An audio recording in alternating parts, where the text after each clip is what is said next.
This is Lego, and I've got with me Hove and Wilson and our special guest from the community this week. We've got AnonPig. Welcome, man. How's it going? Great, you?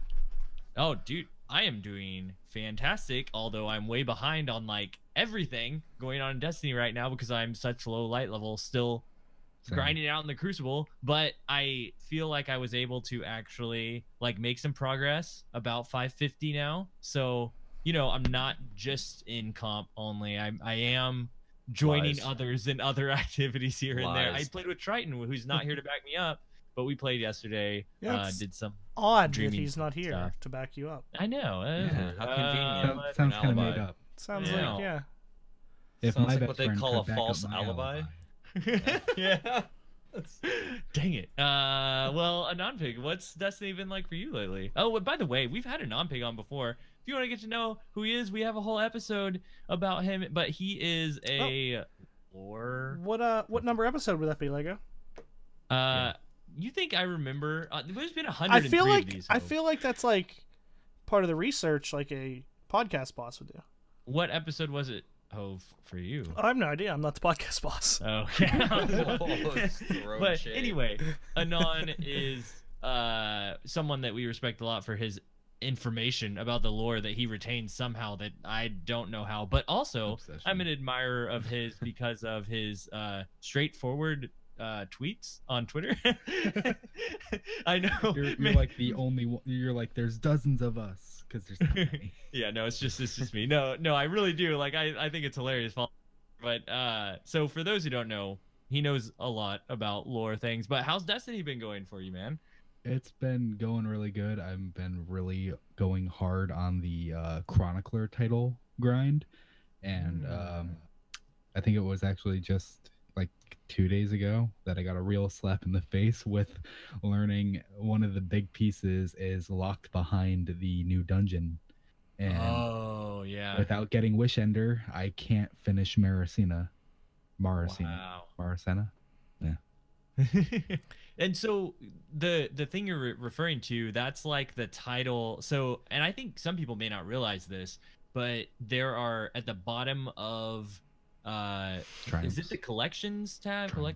Triumphs. Yeah, that's right. There's like titles that you can earn that go next to your name if you complete all of them. And so that's what you're going for.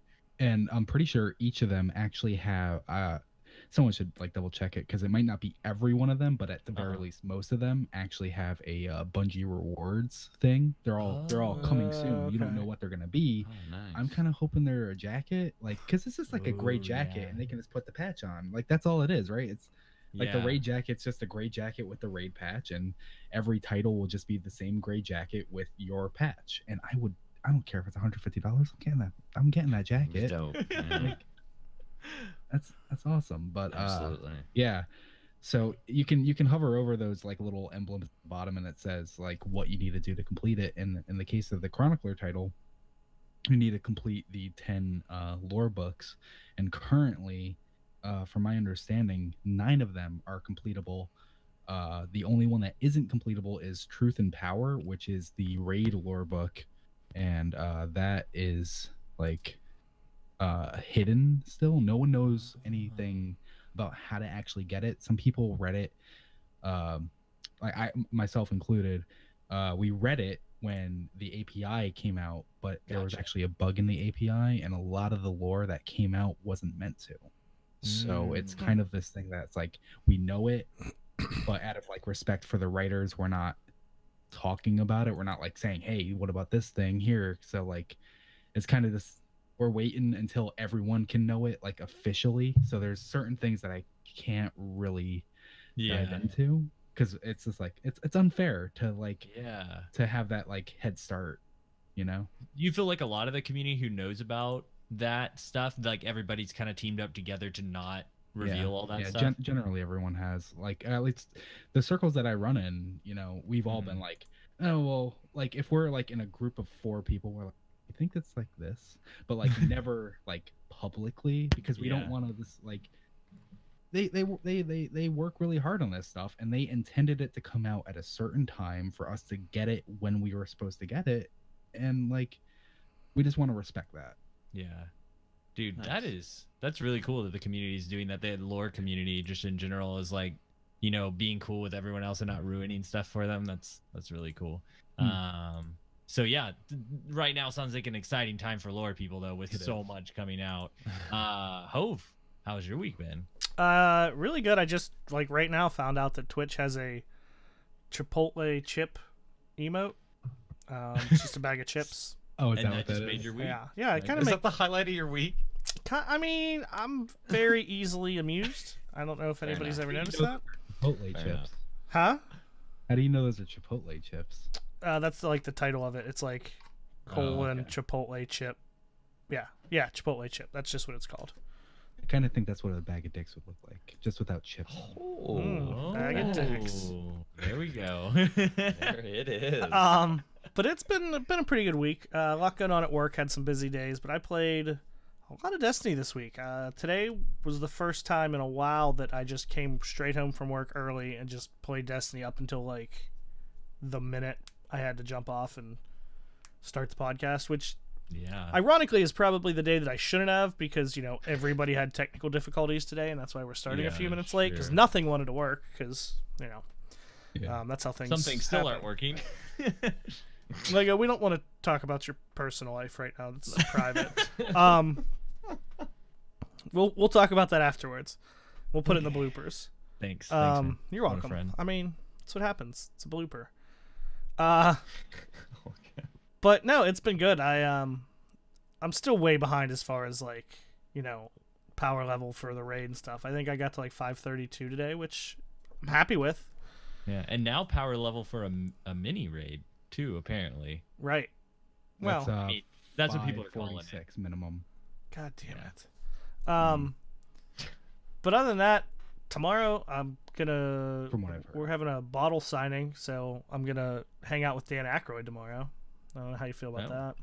That's dope, dude. You need to ask him about UFOs. You need to call me and so I can ask him a couple questions On about speakerphone. UFOs. You know, he's a big pothead. He enjoys smoking the ganja, Yeah. Wilson. That's what I'm jealous. I wish I could be there. Me and Dan Aykroyd would have some cool conversations. I'm just saying. You should like Discord him, like Discord video chat him in to the signing. I don't Wilson, think they'll no. Can we get him on the appreciate that. podcast? Maybe. I'll Does ask he him. play Destiny? Nope. Doesn't matter. Love speakerphone conversations thrown at them. Yeah. Yeah, I mean, we no, tried to get. everybody loves that. I was gonna say we tried to get Mia Khalifa on the podcast. She doesn't play Destiny. Just saying. Did we try? I tried. Oh, you tried. Hove's tried a lot of things. Lego made me. Let's Lego be made me real. stop. I did delete all the tweets. It's a true story. But That's great. yeah, no. I mean, there's just so much going on in Destiny, but I haven't even gotten to a lot of that stuff because of my power level. But I'm still having fun. Like, there's so much to do. Yeah. I'm Dude. really enjoying it. That's what I was thinking today. I'm behind on Ascendant challenges and on the Dreaming City, and I went and did one of the Ascendant challenges, or no, it wasn't. It was just one of the quests that shows up in the Dreaming City, like as things progress.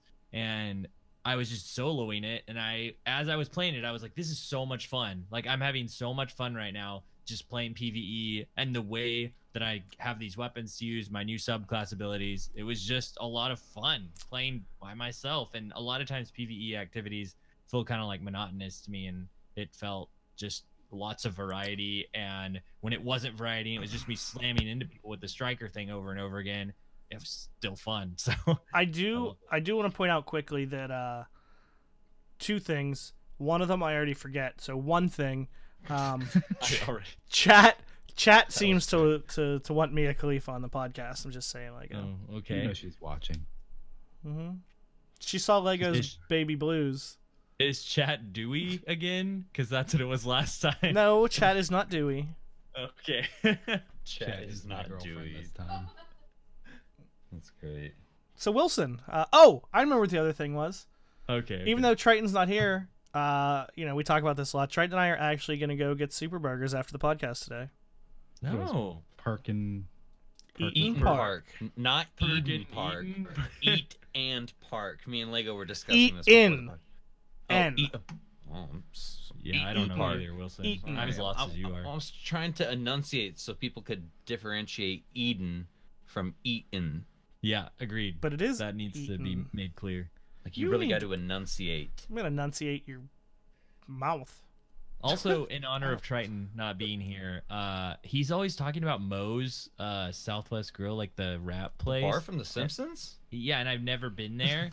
I went for the first time like 2 weeks ago. Oh wow. Okay, so I passed This one is good. in the Dallas airport the other day, but it was closed because it was like 6 a.m. So I didn't eat there. But I thought about Triton in that moment. So there you go. What Triton. kind of airport? That was Why is cool. it closed? We had wings at 3 a.m. That's true. on the way That's to weird Tampa? that you were able to do that. Moe's has house made hot sauce. It's really good. It's not like spicy or anything, but it's just like really tasty, like a cayenne pepper sauce. Ooh. Y'all want to just quit and be a like food review podcast? Instead of, Lego, I already had the idea that we should have just like a. I think we're at our best when we just go off the rails. We can be a Marvel podcast. We can. We can just talk switch about it every restaurants. week. That's We what we can should call it do. Off We the should Rails. we should come up with a completely random podcast, but we should come up with like Oh. the name of it is interchangeable. So every week, the name of the episode is like the name of the podcast. You can name it Puzzles, because that's the puzzle. So Wilson, how's your week been? All right. My week's been good.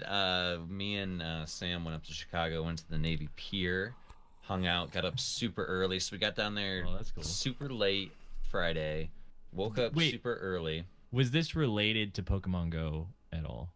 allegedly. Did you get Alright. Okay, Meltan okay. We're or gonna- Ditto? Yeah, totally. Well, I the didn't. Meltan turned into Ditto. I'm like, Yeah. dude, that's what's There's up, definitely guys. one thing banned on our random podcast.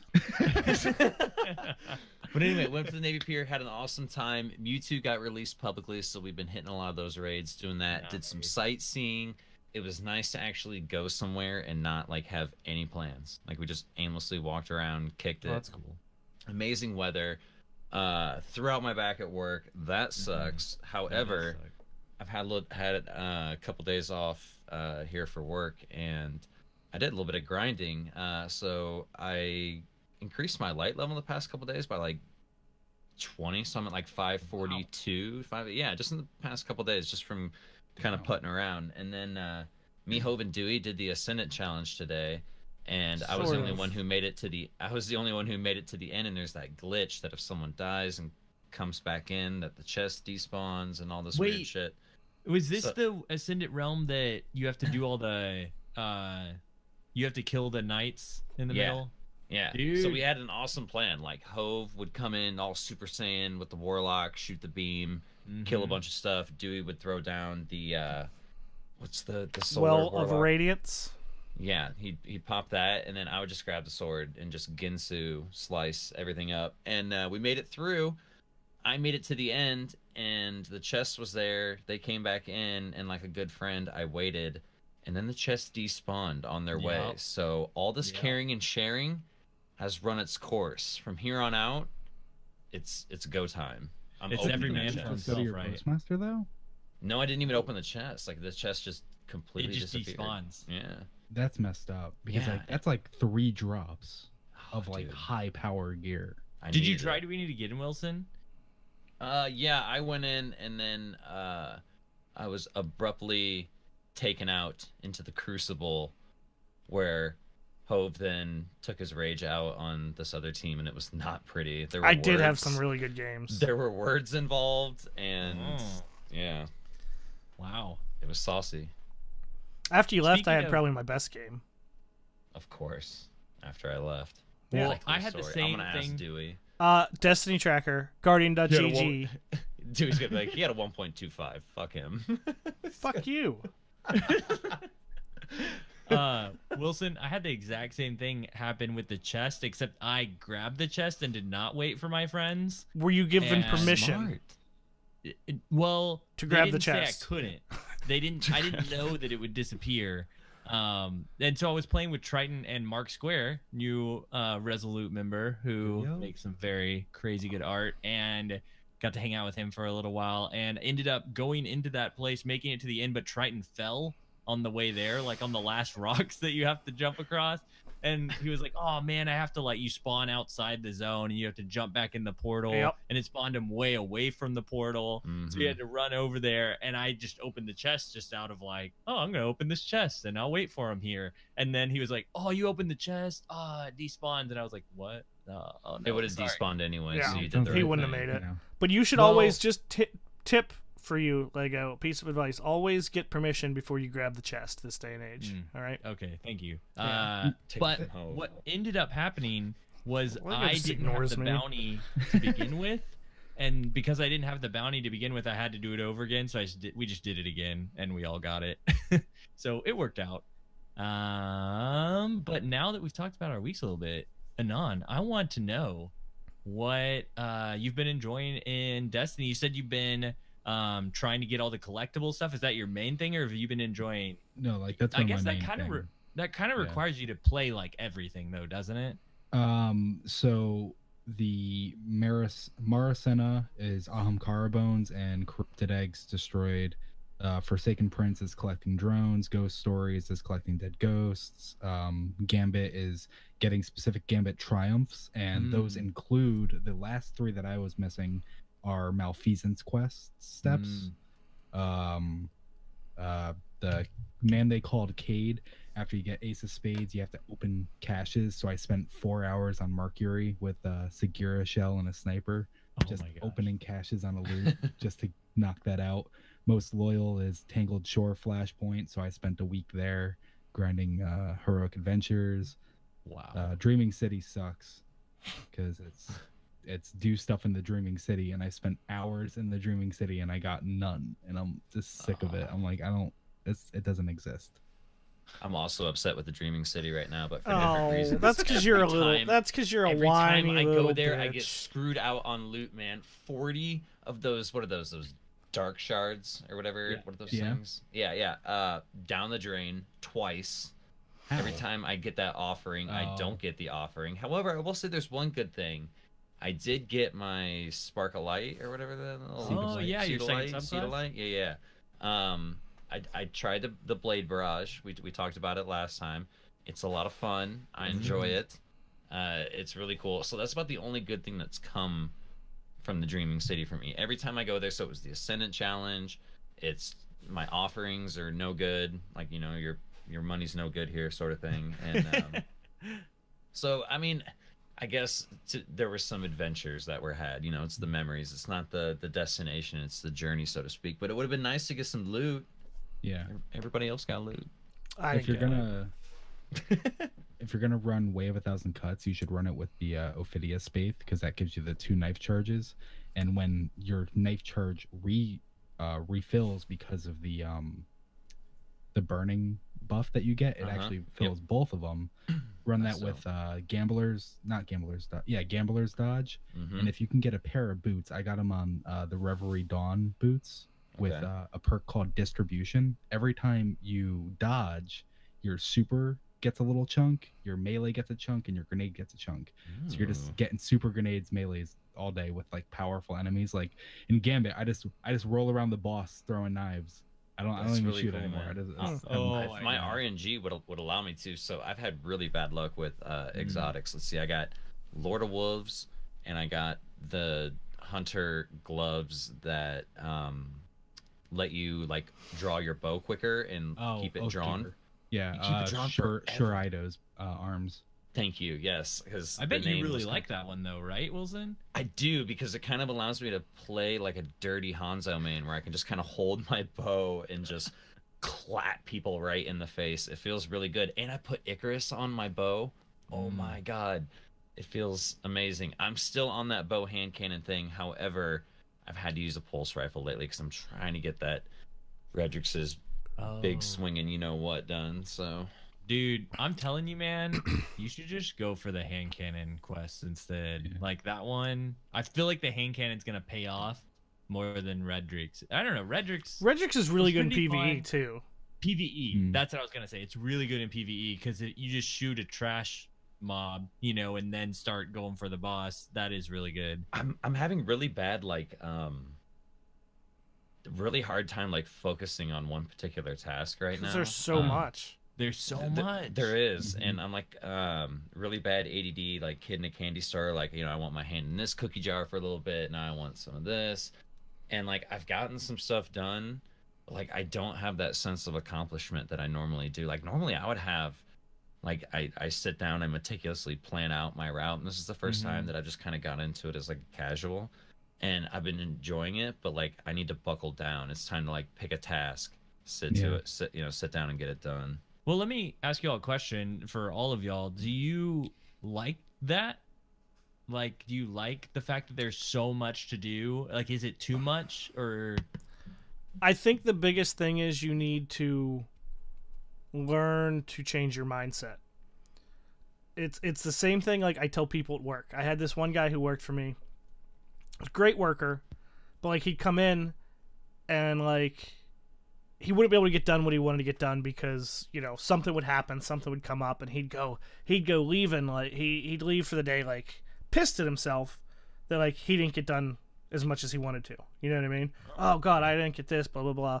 And I was like, listen, here's what you need to realize. You're gonna get done what you can get done, no matter whether you get mad, whether you're happy about it. It doesn't matter. So you just go and you just do what you can do for the amount of time you have, and just go, well, that's what I was able to do. And as long as you, and it's not easy because like Wilson said, like, especially if you're used to like setting a goal and going for it, you know, in the game. But if you can just have the mindset that like, I'll get there. I just need to realize that I did everything I can today. I'll get to more tomorrow. And that's hard to do. Don't get me wrong. It is very hard to do because like Wilson said, you're just kind of like, oh, I did all this stuff but didn't get anything for it. So that's kind of my favorite thing about it, and why I really like that there's so much to do, even though I haven't even like Breakthrough. I didn't even touch that yet, and I wanted to play it so bad. And you know, there's all these new quests popping up in the Dreaming Sea that I haven't done yet, basic stuff that's on Twitter that people are going crazy about that I haven't seen yet. And I haven't even touched the raid yet either, which looks incredible, and I really want to get in there, but I just don't have the light level to, like, I'm too scared. But at the same time, I like that no matter what I'm doing, I'm progressing towards something. If I'm playing comp, even if I'm not moving my rank up, I'm at least moving the quest up, and I got a few hand cannon kills that night, you know, and that's getting me closer to Luna or Not Forgotten. And at the same time, if I go to the Dreaming City, I get a boost of light that I wouldn't have got otherwise. There's always something somewhere. If I play Gambit, there's these weapons that I want in there. Like I want a really good rolled trust, or I want, you know, other stuff. And even if I don't get that gun, my rank's going up to where I can, you know, maybe buy what I want later, or, you know, get a good drop when my rank goes up around again. So that's how I feel. I'm like super pumped about it. What about you guys? What is the difference between Luna's Howl and Forgotten? Luna's Howl is the one you get when I know where they're obtained, but like perk wise, like is there an actual difference? Yes, they have. It's a stat difference. It's a visual difference and a stat difference. They have the same perk that makes it amazing, the 3-tap 180 RPM, but the Not Forgotten has like its range stat almost maxed out, and the Luna's Howl has its stability stat almost maxed out. So it depends on one or the other. It's one or the other, yeah. Oh, that's really cool. Yeah, I really like that they actually, you know, made a gun that has it's attached to the legend rank. They're almost like sister weapons to each other. That's exactly. Yeah, you're not completely missing out if you get one over the other, but you could have to really chase. Exactly. No, I want to range. Covet too, man. Legend. When you get that Lego, that's gonna be your baby. Like I know you're just gonna go to the tower and flex and be like, "You guys seen the gunsmith?" You're gonna be stretching, showing off your your new hand cannon. And you want to know what sucks about it though is it's in the energy slot, which means both of them. I can't use it. Yes, both of them. Which I was really hoping Not Forgotten would be in the primary kinetic slot, you know. But you know what though. I was saying I'm happy because all the good hand cannons are kinetic. Yeah, that's true. That's a good point. I've been wanting a good Lego. You'll be fine. Yeah, you'll still use a fusion rifle somewhere. I'll use it. That's the issue. I'll find a way.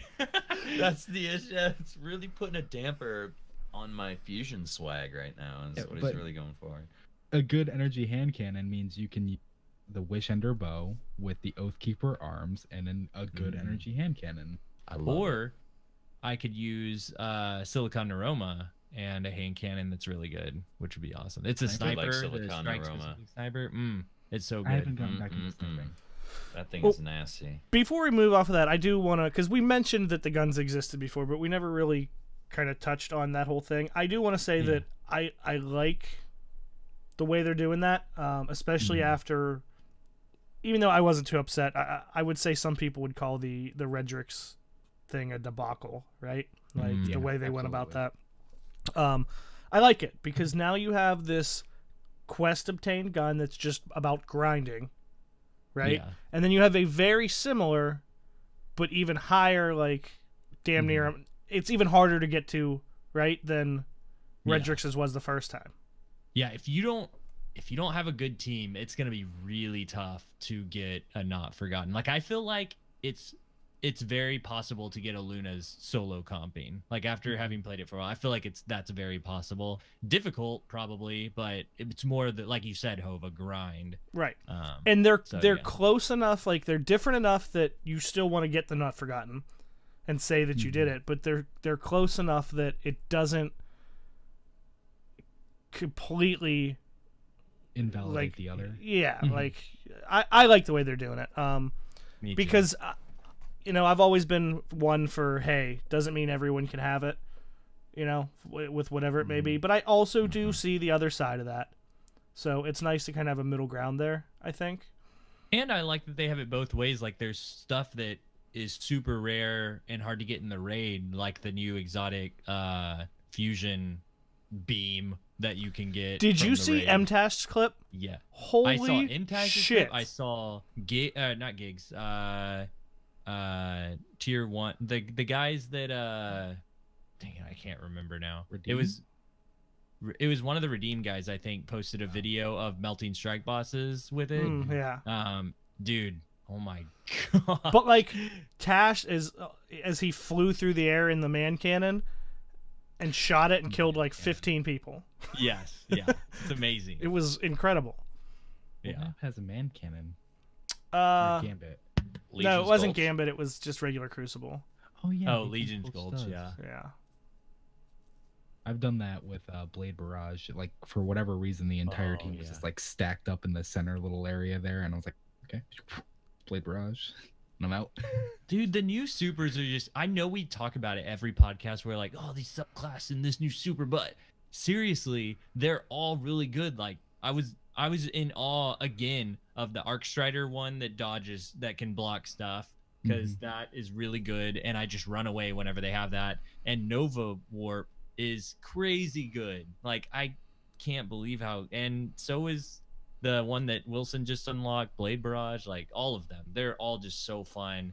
The Titan ones are good. Do you know which one I've been playing as this week? Here, real quick, just before I Chaos lose Reach. this, the fact that there are so many different classes that you see in competitive, and it's not just like, yeah, you get teams of hunters that you play against, but for the most part, it's a good variety of people. It's not all hunters with Wormhusk, and if they are all hunters, maybe one has Wormhusk on, but maybe one has the Stompies on. Like they're all running something different. So I thought you were gonna say that they nerfed Wormhusk, so no one's using that anymore. oh no, people are using it. It's definitely not as prevalent as it was, though, to be fair. No, Yeah. yeah. But yeah, I've been playing this new subclass, Chaos Reach, with the the Storm subclass. So new. yeah. I So had new, no idea so you new were to me. running that. I haven't been playing that since day one. It's so good, Lego.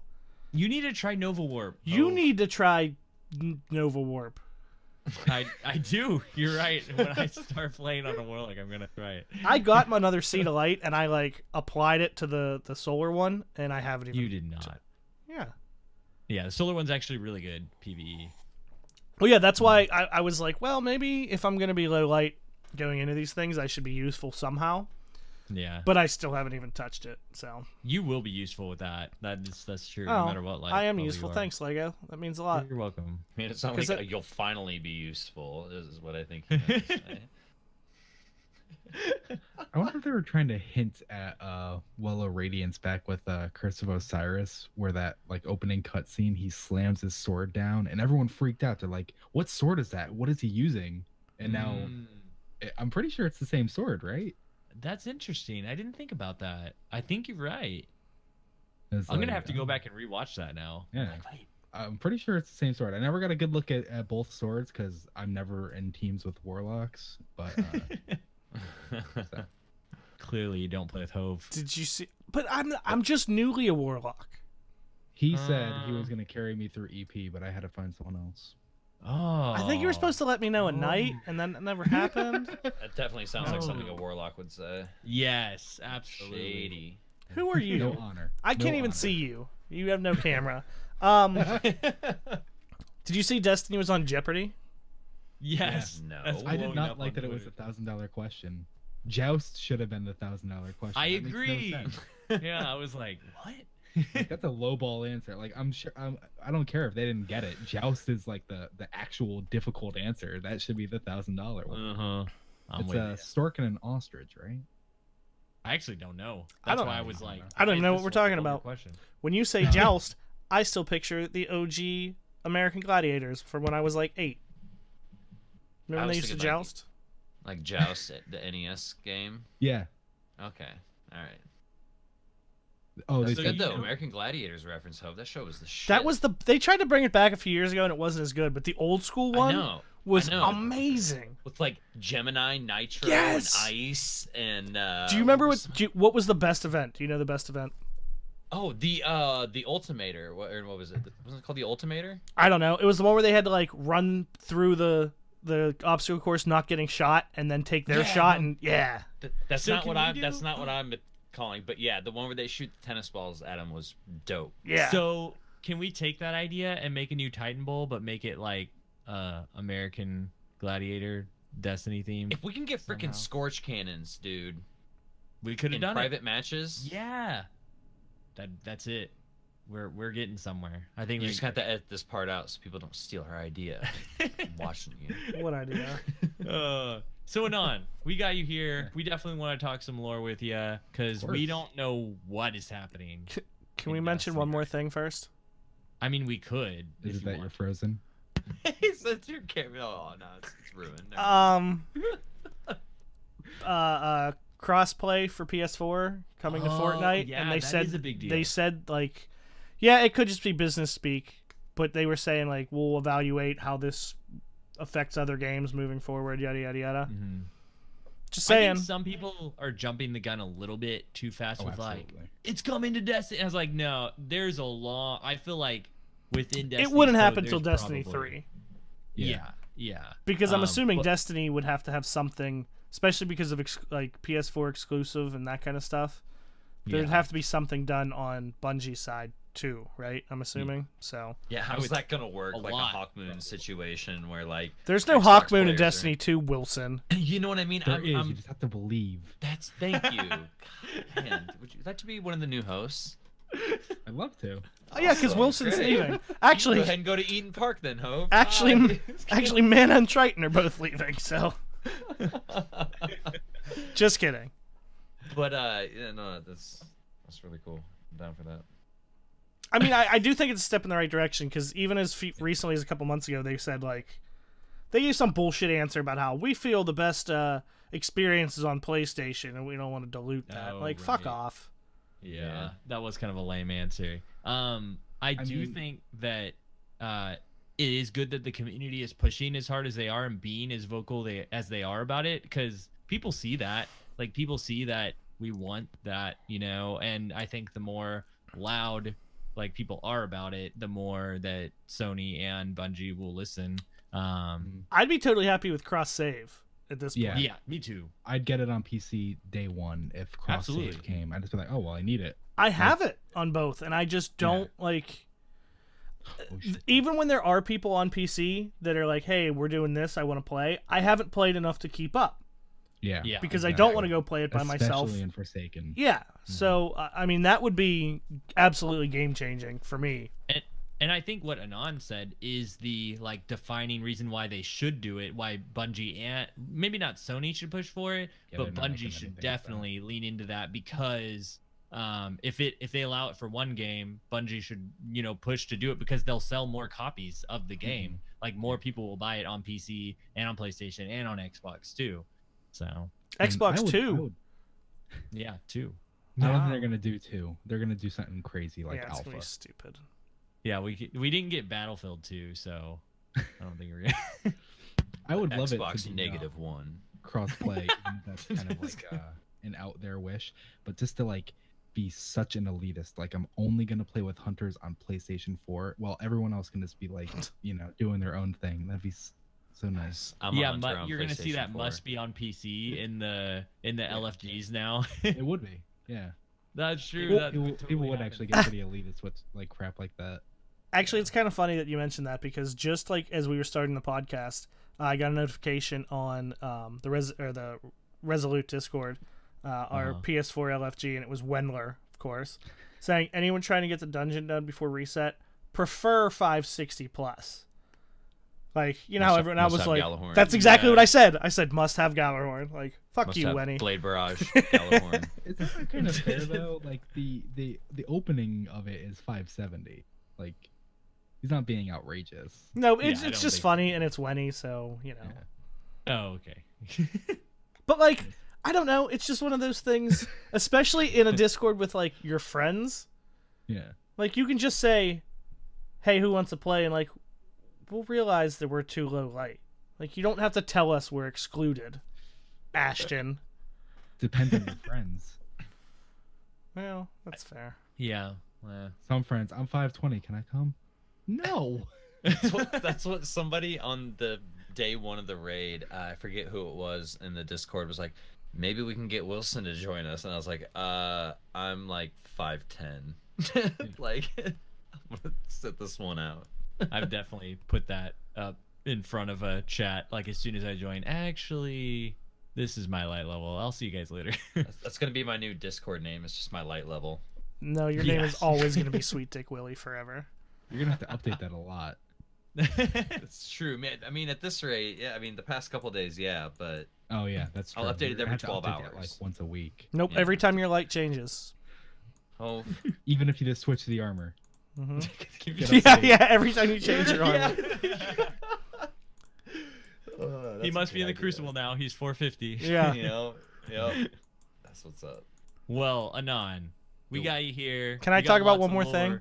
No, you can't. You can't interrupt me one more time. I'm not gonna let you. New podcast listeners, they will not have it. Maybe they want it. Maybe they do. I don't know, but they're not here right now. Well, they kind of are. They're in chat. But...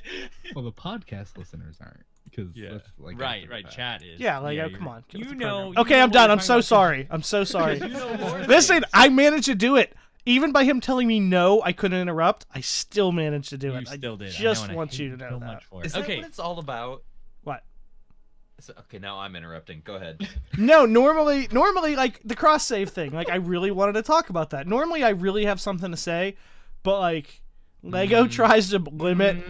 Lego tries to limit the amount of time I talk. That it's not contained in a specific topic. He doesn't say this. He'll never say it.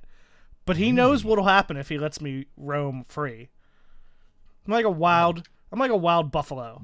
It'd be like a Doncast. Yeah. Yes, I know exactly. I know what this comes to. I blame Wilson for this one. So, I want to know, like, what Hove Wilson? What are you guys interested in, Laurel? Because I have so many questions, but from you guys' perspective, I want to know, like, what is messing with you guys with D2 right now? Oh, I thought you wanted to know what I was interested in. Well, that too, but like what's bugging you? That's kind of a hard question, right? Yeah, I really like long walks on the beach. I knew you were gonna say that. I should White Wilson. I really like white rice. Fried rice. Ew, we're not best friends anymore. Get out of here. Fried rice for sure. We haven't been best friends in a long time. Yeah. Not since that night in Florida. There's a chat question. All right, I'm so sorry. I'm done. Wilson, how about you? I want to know what you're thinking. So, like, as far as what, like, just Destiny in general, or are we talking like lore here? Just D2 Forsaken stuff. Is there anything that has piqued your interest with this expansion? Um, Anything that's piqued Lore-wise. my interest. Yeah, like honestly, for the first time in pretty much, I would say, since vanilla Destiny, I'm kind of left scratching my head, wondering what the hell's going on here. Normally, I'm very in tune with what's going on in the story. Normally, I'm very in tune on YouTube with the lore community and stuff. And like I said, I've just kind of like taken a bit of a back seat, but it's I don't know. At first it was kind of like a spoiler thing, and then it was just like, okay, I'm never gonna get my light up high enough to experience this stuff without literally like shutting myself off from the world here. Like, Yeah. so I've kind of started to let go on that front, but I've seen a lot of stuff behind um the where you gotta go to all the different chests that Cade left behind and all the messages to his killers and stuff like that, and or the people who he thought would have killed him. Uh, First of all, really amazing quest line, like really cool.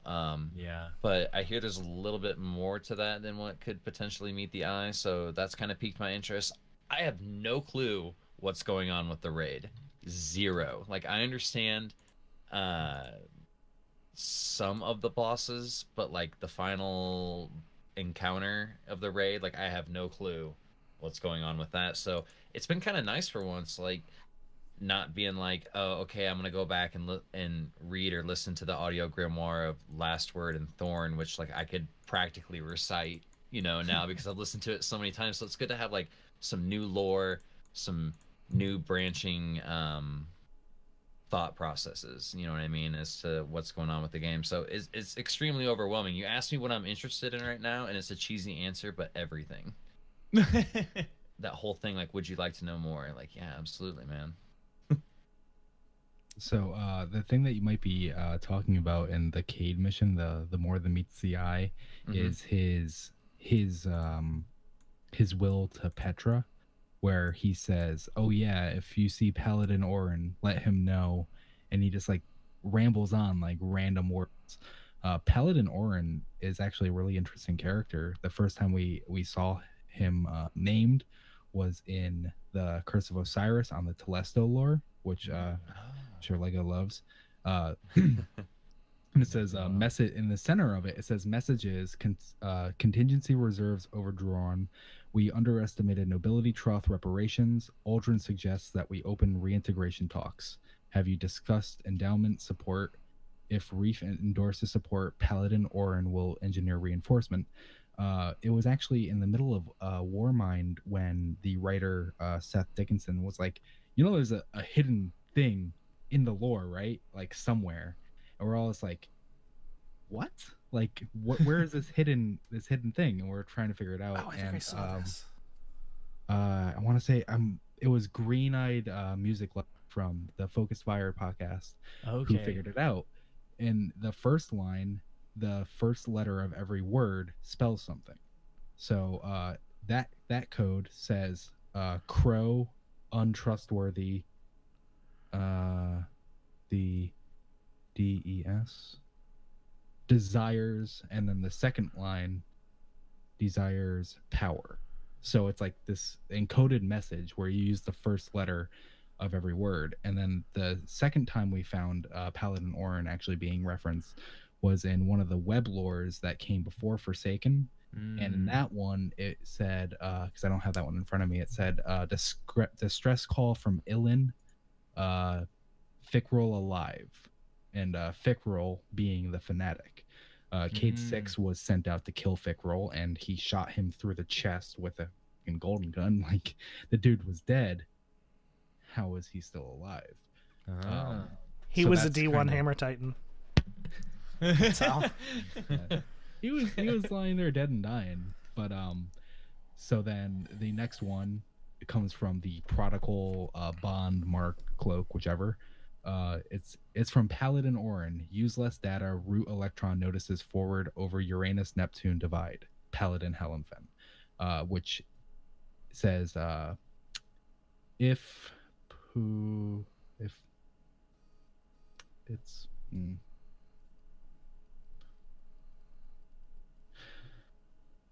It says Uldren found. Oh, that's what it says. Duh. So, skipping the it's from Paladin Orin, use less data, route electron notices over Uranus Neptune divide. Uldren found is spelled out. And then in Ace in the Hole, when he's talking to Petra, he says, "Oh yeah, tell Paladin Orin blah blah blah blah blah blah blah," which spells out it's on Enceladus. So Oh, so that was like another encoded message it's where like the another first encoded letter. that was the Okay. newest encoded message. And Enceladus. Okay, for those listening, so I just deep. want to say it's like getting super deep and real on this podcast. Like he's got out a notebook.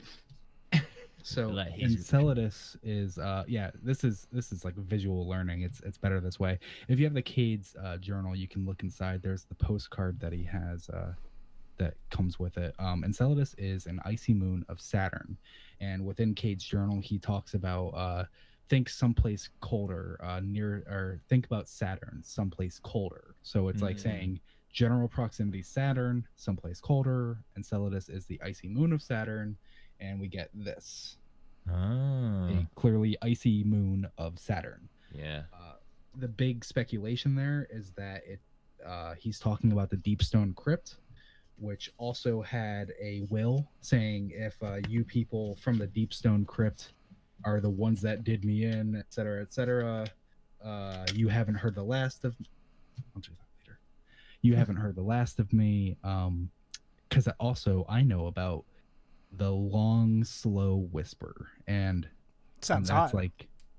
So, for those who don't know, the Deepstone Crypt is where exos kind of begin their journey to consciousness, correct? Mm-hmm. Like, yeah. And it's actually kind of a really like gruesome experience, if I can remember correctly. DER. Yeah. They, from what I remember in the D1 lore, they basically have to slaughter all of their friends, and anyone they've ever known or met to get to basically the Deepstone Crypt, and once they get there, they basically come into consciousness into our world, and it's super deep. So, like, what do you think that means? So, like, what you're talking about is like a dream that exos sometimes have, and it doesn't seem to be all exos. It seems to be only a select group of exos, or maybe most exos, half the exos. It's kind of vague. They dream about this tower, and it's depicted on the Deepstone Crypt Titan mark, where there's this kind of vexy looking tower in the sunset from Destiny 1. That speaker used to sell it. I remember and that. they talk about like having to kill your friends to get to the tower. Other people, though, you see other exos, they just get to walk, and it's like, why am I the one?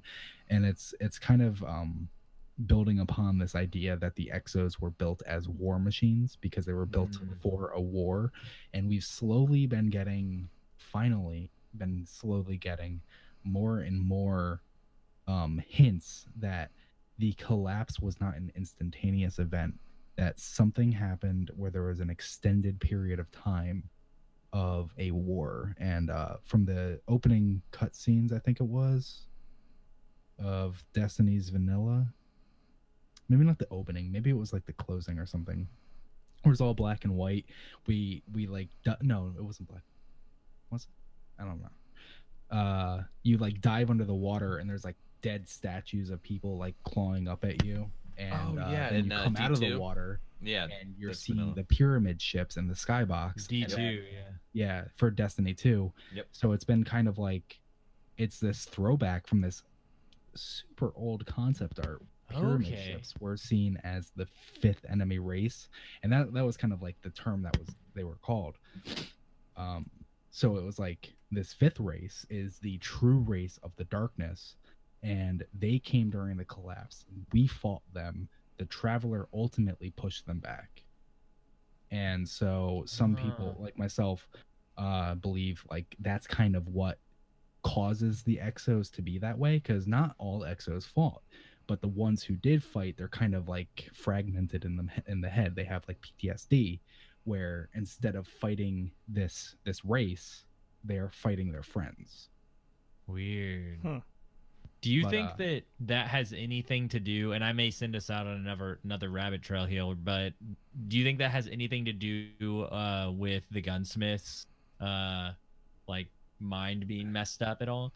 So that actually kind of falls under what I would consider limbo lore. It's lore that doesn't exactly make it into the game. You know, it's stuff that's like, is this canon? Was this dropped? Is there a reason it's not in the game? Like, did they completely cut it, or they decide, well, let's not talk about that yet? It's like, what's the reason it's not in the game? Yeah. When an EXO is essentially made, or at least what we're told by the concierge AI from the Warmind, the Clovis Bray facility from the Warmind DLC, it talks about dissociative exomind rejection, which is essentially the body going into the robot and saying, whoa, what the fuck is this? And I can swear, right? Yeah, absolutely. Did you hear Hove at the beginning of this episode? No, What did I do? I don't listen to him. I'm just kidding. I listen to all you guys every week. Come on. But so it's like the body is the brain is rejecting the body, and that's so like they're like, okay, well, we need to make it feel more human. We need to make it desire to eat. We need to make it to desire to have sex, to feel like a human. If it's a woman, it needs to have a feminine body. Those are like my two top desires. Also, real quick, I've been inspired by the encoded messages in the lore, and I put my own encoded message in chat.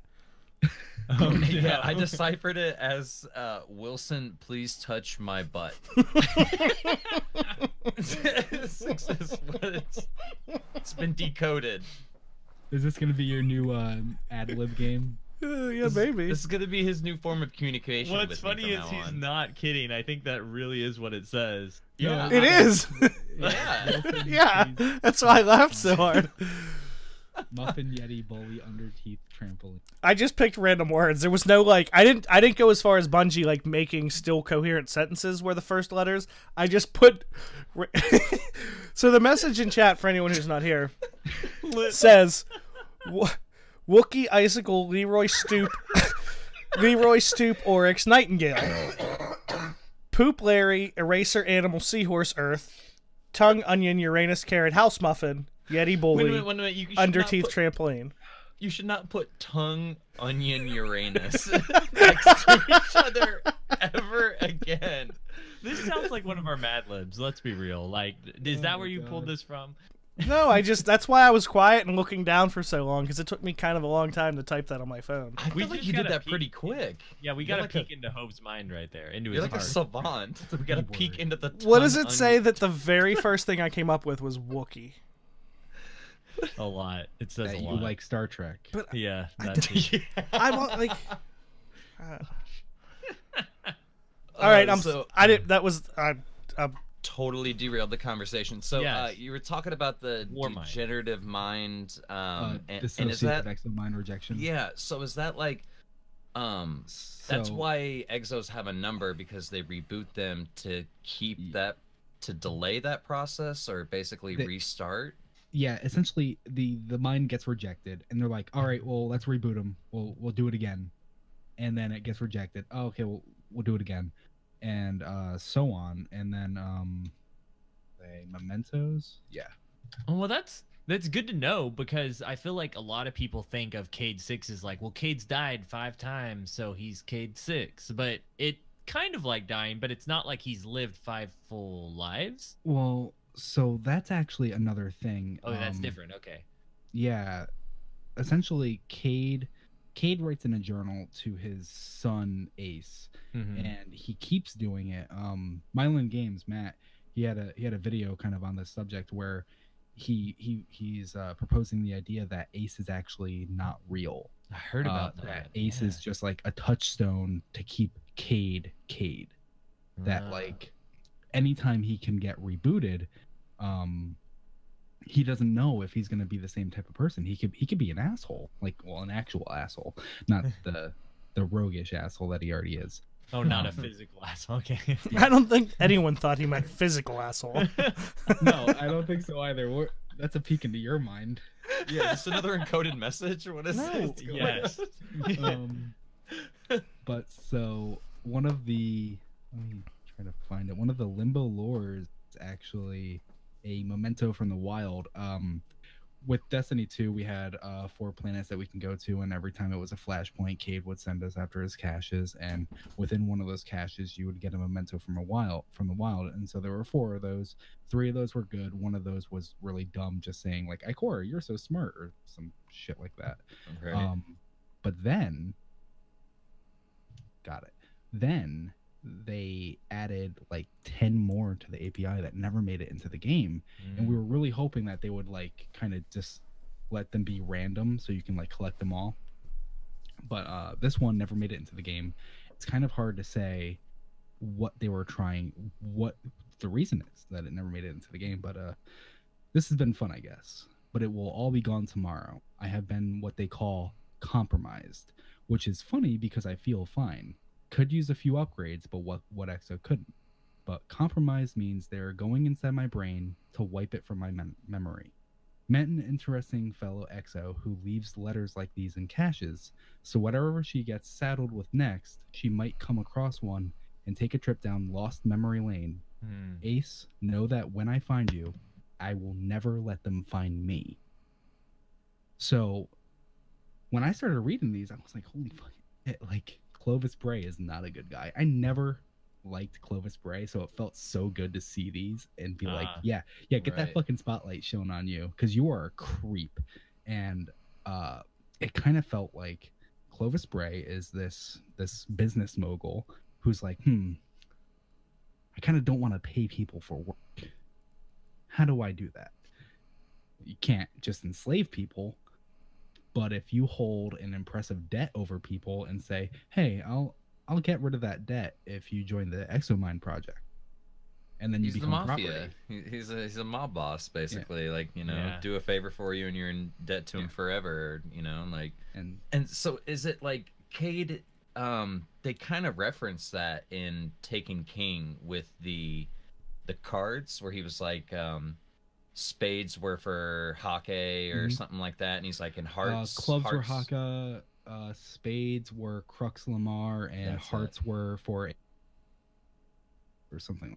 Yeah, it was for like a lover. One of his like lost lover or something like that. And so, didn't he also remember? Isn't he possibly the only person who may remember the collapse itself, or is that just all like conjecture? That was one of the things based in his journal, actually. The page where the text gets all spirally, he talks about like being on a mission, and it's like he keeps fading from being an EXO in the Golden Age during the collapse to being a Guardian after the collapse, and he can't really differentiate the two anymore because they're just like melting together in his head. So like even if Cade didn't die in Forsaken, it's entirely possible that like he'd be getting to this point of just insanity of like melting memories together, forgetting what is what, kind of like the end of the Ace in the Hole quest, where you get sent on this quest because Banshee thinks it's wrong for Uldren to have the Ace of Spades. And then at the end of the quest, when he fixes it and gives it to you, he's just like, hey, you see Cade around? Yeah. Because he just, his memory is so shot now, because whether it was because he was rebellious or because he kept figuring things out or he kept finding his family, like whatever the intention behind, like whatever the secrets behind the Deepstone Crypt is, like there's definitely secrets. So there's like this whole potential like Westworld type conspiracy of like kind of sort of enslaving. I don't want to use the term like robot, but exos. Yeah. In my opinion, Clovis Bray weighed outstanding debts on people to convince them to join the EXO project so he can essentially enslave them. He can send them off to do inhuman acts because they're not human. They're robots. Dude, No have any of y'all seen the new Blade Runner yet at all? Like the 20 whatever. Yeah, dude, this is giving me like major Blade Runner vibes right now. There's a lot about like like them having memories and like are the memories real kind of stuff, and it reminds me so much of what we're talking about right now. I And have that it's problem. amazing. It's so good. I have that problem that most problem? like Saturday and Sunday mornings. Yeah, you creating false memories in your head. Yeah, I and don't know what's real and having what to- happened last night. And I might have to change my name to Wilson44 because like I forget so much shit. Did you guys see my post on Twitter about how I left my coffee on the roof of my car the other morning? Did you guys anyone see that? sucks. Dude, I left the coffee on the roof of my car, and when I realized it, I slowed down, and the motherfucker fell off the roof into my car. Nuh-uh. all over No, me. in your Swear to car? God. How Even did it better, fall in your car? even better, because life hates me, especially in the mornings, dude. Even Were better, your the windows car down? Did you not driving think, by. maybe I should put these up before the coffee Well, can like it was spill? really nice. I had the window down. I didn't like. Exactly. I wasn't thinking. All right, but no. The real kicker is someone behind me was totally pointing and laughing as they drove by. Like that was the No. yeah. I mean, let's be honest. Would you not have done the same? Dude, I'd have been laughing. You saw me that night. You came out in that beater and the hat. I don't know what you're listening to talking about. PIMP. Dude, I was losing my shit. Hell yeah, I'd laugh. That didn't happen. Oh, just own it. All right. I believe he means a muscle shirt. No. Yes. Well, No, I it's a mean, straight beater. there's when no Hove was muscle. wearing it. Some things happened. Oh, It was great. There's another Well. encoded message in chat. there. Is there really? I'm afraid to look. I don't see it. I really want to know Oh. more about the Drifter because I feel like, we were talking pre-podcast like about how much like I just didn't know what was going on with him, and there's a lot of talk about, with the Gambit stuff, like Yeah. if you complete all the infamy, if you get your rank up and like do all these triumphs, you become Well, yeah, one of the triumphs is to reset your rank twice. Other than that, the infamy rank isn't actually too necessary. okay. It's specifically the triumphs within there. Triumphs. If you right. complete every single one of those triumphs and they are hell, you will get to put on the title of Dredgen, which is the original title of Dredgen Yor, who was Rezalazir before he crafted Thorn and became the Eternal Abyss. And who was a Titan. Yeah. Who liked was a the Titan. twirl of a hunter's cape. Like, even though, didn't they say something like that in the lore? Didn't he wear a cape because he liked a hunter's cape or something like that? So the writer actually spoke about that, where he was like, when Yor became so infamous, he didn't want people following in his footsteps. He didn't want people to figure out who he was. And so he kind of left purposely misleading clues behind to kind of skew dig it. history. That's really cool. So yeah, John Goff, the writer, actually, I didn't intend for people to latch on to Hunter as strongly as he did. He kind of sat back and was like, they'll never know what class it is, and there will be a huge debate. And everyone's like, he's a hunter, it's confirmed. He used a hand cannon. He's like, wait, what? Like he admitted being a little surprised by the immediate grab onto Hunter. And I was in the Warlock camp actually myself. I was like, Really? Okay. that's not a hunter thing to do. Like, Warlocks are going up to the moon and they're doing stupid shit with bones. Like, that is not a hunter's forte. Yeah, they're doing like some weird Yeah. voodoo, like seance Yeah. shit all the time, and yeah. Like, I So just always why- pictured it as like hunter versus hunter, like the epitome of Everyone yeah. did. yeah. Yeah. It was tough to. I still almost kind of do. I feel like It's tough. hunters are like the most like real world grounded type of the three, Mhm. right? As far Most as like relatable. our real world. Like Oh, okay, yeah. like even though there's space magic type of shit in all the classes, like you have like warlocks. So Or, like- really, it's like Right. everyone's their own person. It's Yeah, just true. that Titans, generally speaking, are probably more prone to feel a protectiveness, and like they want to hold things close. They want to keep things safe.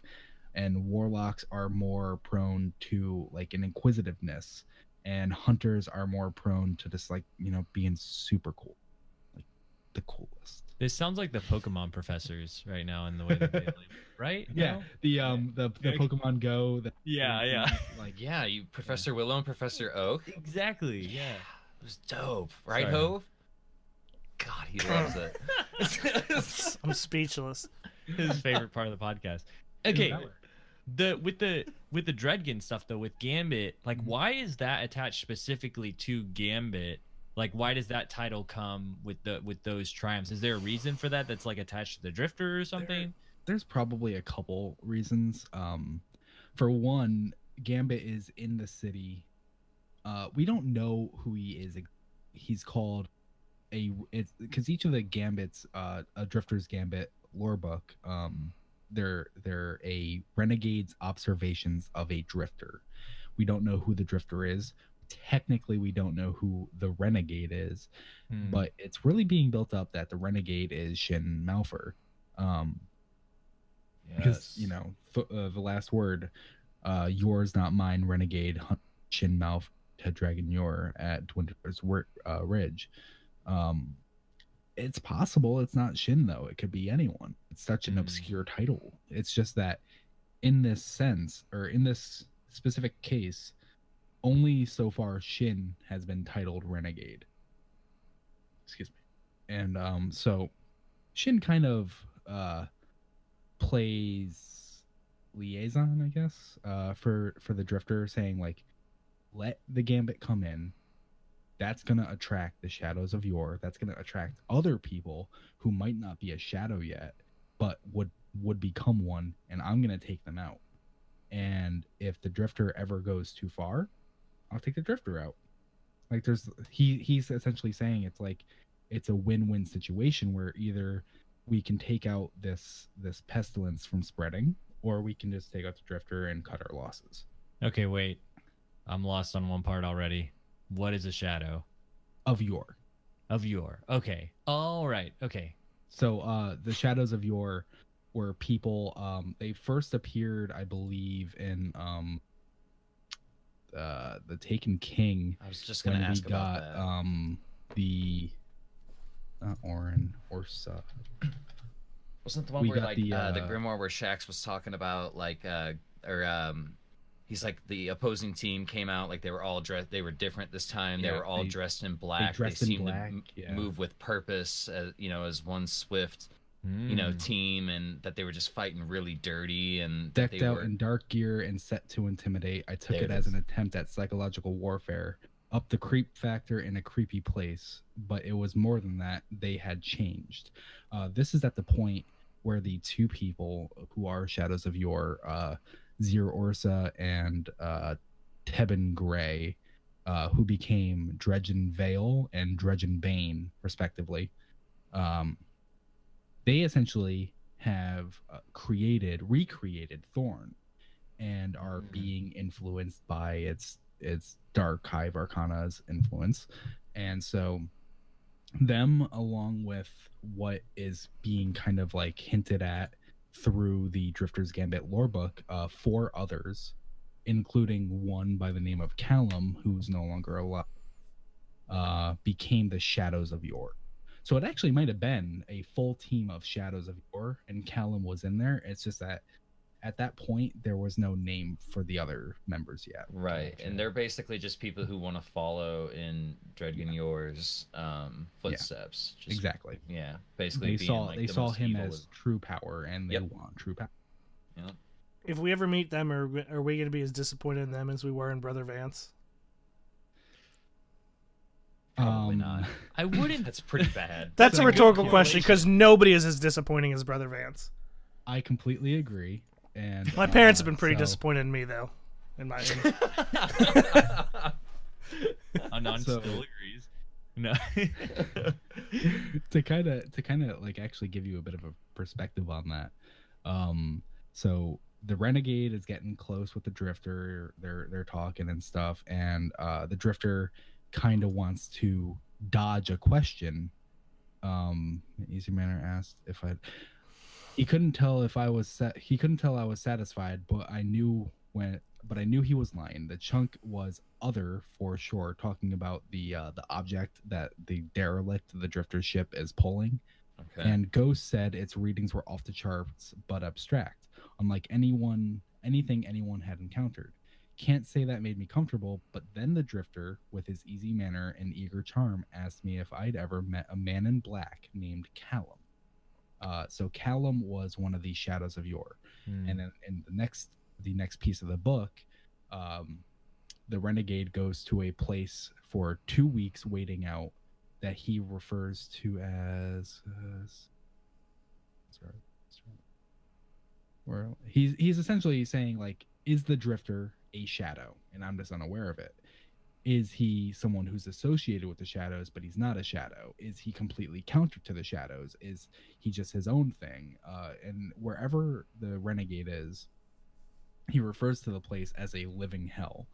And he's been there for 2 weeks. Yeah, 2 weeks into a living hell. I thought the Drifter fed me a line, maybe trying to kill two birds, one stone. There were signs of a shadow's presence, but they were cold, old. I waited anyway. Shot me some taken to kill the time. So wherever this place is, it was called a living hell, and taken are prevalent there. So there's not really many places where taken are around. That wait paid off. Callum entered, could hear him before I saw him. He was arguing with his ghost. I waited on the hope they'd spill goods I could use to track the others. No such luck. Their words were heated. Callum had gone too far. His ghost was angry. I don't blame her. It caught me that she always used his proper name, Callum, and not his other. She still cared, still hoped. Then she screamed. I drew and stepped in the light. Callum had his ghost in his left hand. It was silent. With his right, he stabbed her through the optics with a sickly dagger. A tool carved from the jagged spikes fired from a weapon I shall not name. So if you don't remember, Thorn shot like 12-inch spikes. Yeah. It didn't shoot bullets, and they would stick in the wall. Was it only the angry purpose of jagged thorns or whatever was the quote for Thorn? Yeah. Look at you. You're a fucking poet. I know. Dude, I told you I know if there's But one thing that I know, was it's Thorn in and last reference word, to the man. gun Like, itself, That would be two where it things. was the bones crafted onto the gun, because essentially he went to the moon. He went super deep in tunnels. His ghost stayed outside, and he met Zyor. When we meet Zyor in Destiny 1, it was Zyor the Unwed, and Yeah, back then it was Zyor the Betrothed, because she was going to marry a knight. right. Rezalazir killed that knight and then took his bones and grafted it to his gun, which became Thorn. His gun back then was called Rose. Right. And that's when he would always say, like, the bones say otherwise. He was always talking about, like, the bones on his gun. And so because like it was just like a corruption. The Zyor cursed him, knowing what he would do, and went along. So what do you think all this is alluding to as far as what we'll experience in Destiny 2? Do you think this is kind of foreshadowing maybe a potential like DLC related to this, or do you? Oh yeah, Nice. they already said that. Oh, they did? Yeah, Joker's Wild. Oh, that's right, they did. Okay. Yeah, All so right, if you're waiting on the last word or That's right. Thorn to appear, that's when. Okay. I forgot where it was even mentioned, but the Drifter, he's stocked up on Dark Age weapons, and the most prevalent Dark Age foundry was Tex Mechanica. All of his weapons, if you get the ornaments for them and you get Gambit Chrome, I dismantled my trust so I can get Gambit Chrome because it is so nice. Wait, you have to dismantle trust to get it? What? My trust had Gambit Chrome on it.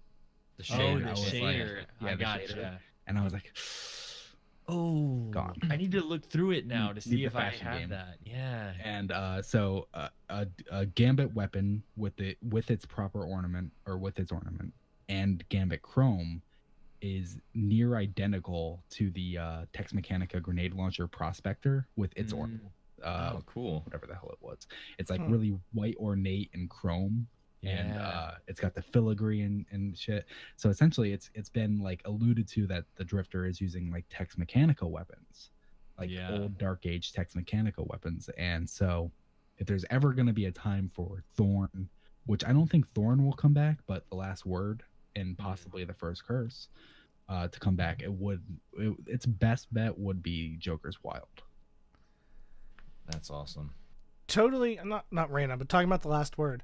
for whatever reason, it is still this isn't lore related because I'm not smart enough to think about lore, but for some reason, especially lately, I don't know why, I've never been like, man, I want Hawkmoon. Like, I'd want them back, but like, there's been so many times where like, I think to myself like, I'm gonna go put on Last Word, and then I'm like, oh, I can't. I don't. That gun doesn't exist in this game. Like, I don't know why. Just lately, I've like just had this like urge all of a sudden like to use Last Word, and like thought about putting it on for like that half second, and then like, oh, I'm an idiot. I don't know why. I just want Last Word back.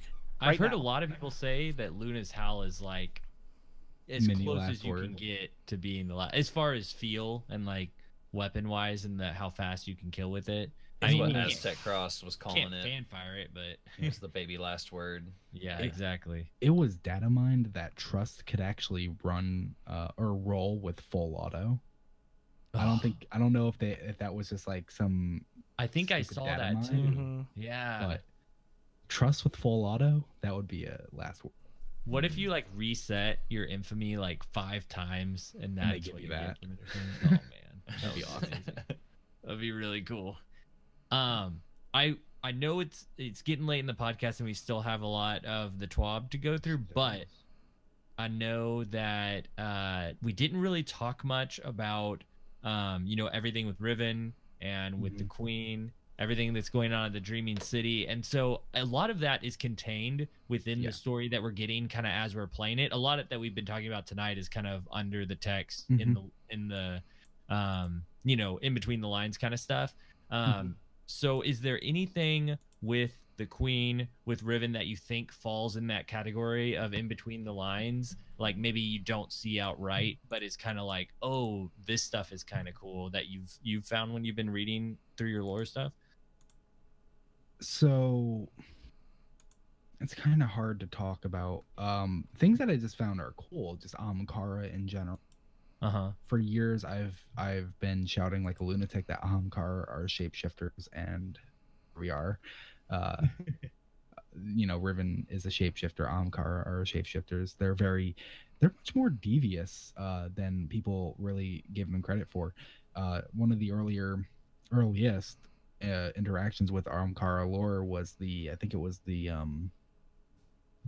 it was like Legends Grimoire card, where it was saying how the Ahamkara knew answers to questions we didn't even know to ask, but their price was too great to pay, and so they were hunted into extinction. And it's kind of like everyone just jumped on that. What is a price too great to pay that they had to be hunted into extinction? And it's less that it was a price that you had to pay for asking a question or for making a wish. It's more that Ahamkara are vicious, and literally just having them there is dangerous enough that they might give you good things. They might grant wishes and let you do this and let you do that, but at the cost of possibly an entire city just being killed. A good example is from the Dreaming City lore book, Azarim, where an Ahamkara comes down to the gardens of Asila, which is where you go to the right and then you go a little more to the right down to the bottom. Is that where all the worms are? Yeah, where all the worms are, and that bridge with a tree on it. I think it was a week 2 Ascendant Challenge. Right. That's the Garden of Asila, and it was the summer solstice, I believe.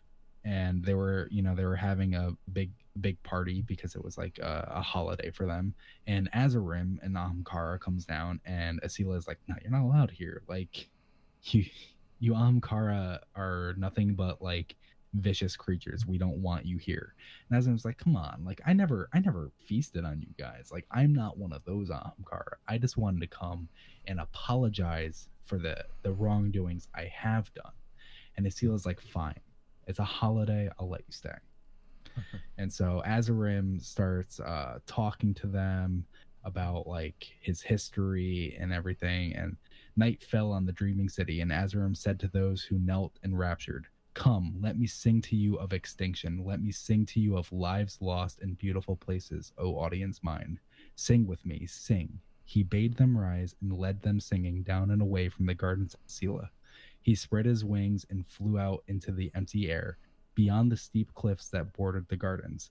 And those who happened to glance toward the gardens from far off pavilions, it seemed the merry parade a joyous chorus. And they did not hear the singing stop, and they did not hear the bodies dashed against the shore below, and they did not see Azarim grow or laugh or flee. So essentially, he just painted this world where they're not walking off a cliff, and this giant party group just walked off a cliff to their death. Jeez, man. And that's just what they do. So, like, I was always under the impression, and I know that this isn't right, but that the Ahamkara were like the hive worm gods, kind of, so to speak. Where do the Ahamkara, because they're not of like the Traveler's Light. They're not. They just kind of like came up around like the Golden Age. Was it like they're interested in the Traveler, right? Like, is that kind of their? I mean, what's their angle? Technically, I guess the earliest instance where we have any clue of Ahamkara existing was back during the Book of Sorrows age, when Oryx was destroying the planet, the Harmony, which utilized a black hole as like a weapon with the Harmony sting. They had as a card from Ziva Arath's perspective, she says like the dragons, which is like how she says like the subject of the paragraph. Our gods should be ours alone, blah blah blah blah blah. I'd shut them all in cells if I could. And everyone like jumped on that, and it's like they're talking about wish dragons. That's clearly Ahamkara, and they're saying our gods should be ours alone. So Ahamkara are to worm gods, and it spawned the theory that some Ahamkara found the darkness and thus became worm gods.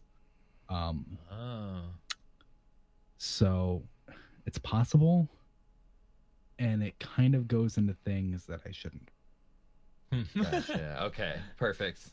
Enough said. Like, I like that though. That's really interesting. That it's super interesting. It sounds like a very deep rabbit hole of like, just when you kind of start to think that like you're getting a grasp on one particular aspect of the Ahamkara, it gets deeper and deeper. So yeah, super and interesting. they're like absolute genies. You know, they want to twist every wish that you make into something that appeases them rather than appeases you. Yeah. And so that's why Mara built the wish wall, which have you guys gone into the raid at all? No, I haven't, but I've seen it. Yeah. Yeah. Mm-hmm. So have you seen the Wall of Wishes? Yes. I think so. That's the first encounter? It's before the first encounter. Okay, then no, I haven't seen that. No, I've I actually haven't just seen seen it the either, first encounter to the end. So when the raid dropped, like some of my friends, they actually found it. There's this like little hidden spot with a plate, and they're like, okay, this does something, but what does it do? And they were thinking maybe there's more plates and you step on all of them at once, something. And that this wasn't is the case place at where all. people are entering the codes to make stuff happen. Okay. Oh yeah. So okay. Then after the third week of corruption, when it was at its biggest, I think it was, I forget when it actually dropped. No, it couldn't have been that because that was just Tuesday. It was the week Either before, way. I think. It was when they beat Rip. I can't remember. Something weird like that.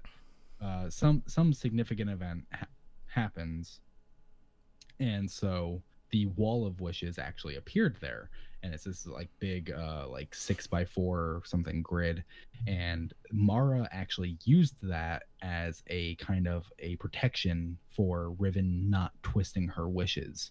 So she would input the codes of a wish through that, and Riven would get them, and there would be like no wiggle room. They'd be extremely specific. This is what I want, and she can't interpret that however she wants. So it very much, an Ahamkara doesn't normally lose. They're usually clever enough to see through any plans that someone making a wish might have, but this Wall of Wishes kind of was like a lawyer for Mara who protected her against Riven.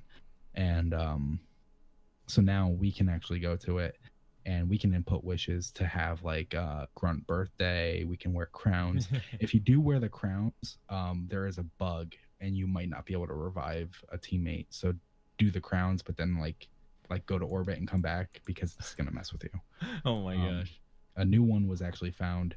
Failsafe goes in your body. What? Yeah. So like I listened to all the dialogue before, all the audio before Forsaken even dropped, but I was like listening to these audios about failsafe, and it's like, Captain, did you give me a body? Oh like, no. What is going on in Forsaken? I was like so like confused as to what was happening, and like so like failsafe is like in your body, just like feeding dialogue into you, and That's she's amazing. like, I enjoy killing, and like just like silly shit like that. And failsafe's like my favorite too. That's awesome. Yeah, it's a really awesome one. It was sad when you go back and see her and she's like bugging out that Cade's gone. Oh man, dude. I'm not gonna lie, that like just when you you know, like there's those however many stages to grief or getting over something, you know, just when I start to think that I'm getting over it, they jab one little, you know, like I'm just randomly going to see failsafe because I got some tokens, and I'm like, oh, like great way to pull at my heartstrings again. Like, and it's not like you go to the planetary basis, so it's like a week after Forsaken, and you're like, oh yeah, I'll just go to Nessus really fast and cash in my tokens, and then failsafe's like, hey, remember that Cade died? Remember that how that happened and that he's dead now? You're like, oh, still hurts. It's crazy too, because I keep forgetting to go and talk to all the different planetary, because multiple of them have something to say. I'm pretty sure everyone does. Yeah, everyone does, and I just don't ever go to talk to those people, except for you kind of do once you turn in your milestone for that planet, you know, so it kind of forces you to eventually get to them. And then I go get to them, and I'm like in a party chat with somebody, and they're talking. I'm like, wait, what are they saying? Shut up, you know? Yeah. Oh man. But yeah, the Ahamkara are crazy. As for Mara, I was immediately suspicious. I was immediately suspicious when we kill Aldrin, or we defeat the Voice of Riven, which is a chimera, weird butthole monster, and Aldrin falls out of it, and then something happens. Someone shoots Aldrin, whether it's you or Petra, it's up to you to decide. And then we go to the Dreaming City. We see the beginning of the corruption, and we activate the Oracle engine, and Mara talks to us, and I'm just like, I'm not. Yeah, I was thinking the same thing. I know. Aldrin just saw Mara. We're just gonna go, oh yeah, this is the real Mara. Right? No. Yeah. And the same thing when we were in the Ascendant Realm, and I saw the Toland light ball, and I'm just thinking to myself, I did too. That was, you know what? I didn't think that with Mara because I was blinded, because I was like, yo, it's Mara. I tried telling you. But the Toland thing, I was like, nah. First of all, like, Toland don't give a shit about what we're doing unless it directly affects what maybe he's doing, and if that was the case, we would know about it. So I don't know. I wasn't buying it either. Like, it's really crazy when you get involved with the Ahamkara, because now you're like, man, I don't trust anything. Yeah. Like, and then, what you see may not be the truth. The third thing he says to you is like, you know, I destroyed my ghost. You should destroy yours. It's like, that's a weird thing to tell a stranger to do, Toland. Yeah. Like, that's not okay. Don't you say that to me. But that is crazy. He has a lot of interesting lines too in the Ascendant challenges. If you can find him, you can hang out there. If you just like want to hang out with, you can just hang out with Toland, bounce around, go looking for him. He disappears and then reappears. So you might like, if you do a lap and you don't see him anywhere, he probably just didn't reappear yet. So you can find him like on another lap. What? I heard he's not very fun at parties. No. I don't know. He can disappear and float around and shit. That's a pretty cool party trick. That's a good one, Wilson. He's got a throne world. That's you put that on. Do you Cribs. have a throne world? Throne you know world. What I'm saying, Wilson? put that on Cribs, the big fisheye lens. Like, oh man, you ain't got shit. You're just a regular ass bird. Is that something you see, or is that in the lore? His throne world. That's in the. Oh shit! Am I able to talk about that? Uh-oh. Anyway, he does not have a throne world. Blooper. Confirmed here. but yeah, it's hard to it's so much to process, like with the Yeah, raid there's a lot. and what like information is presented to you, and you're like he was saying, like, you know, he didn't trust it with Hope. You didn't either, that it was Mara, and it's I just it's don't crazy, trust man. her. The story can go any direction at this point, and I'm really excited for it because once you start getting in with Hive, Taken, and now Ahamkara, like anything's possible. So Yeah, it really is, isn't it? And with the way this lore has unfolded over time too, I want to keep talking about lore stuff, but we have we're not going to get to everything, obviously, because we're getting pretty late here. But the TWAB, I do want to talk about a few things here. So I'm going to switch gears for a second and break through with some breakthrough, because that's the first thing they talked about. And we got a new game mode.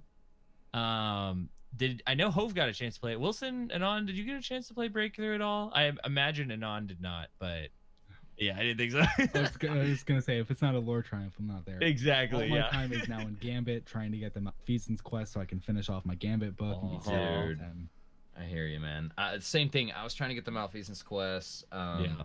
And you know, I've been spending all this time in the Crucible, and the one week something new in the Crucible comes out, I was actually spending time in PvE. So of course. no, yeah, exactly. Never What do you spending think? time It with is a me. good time to.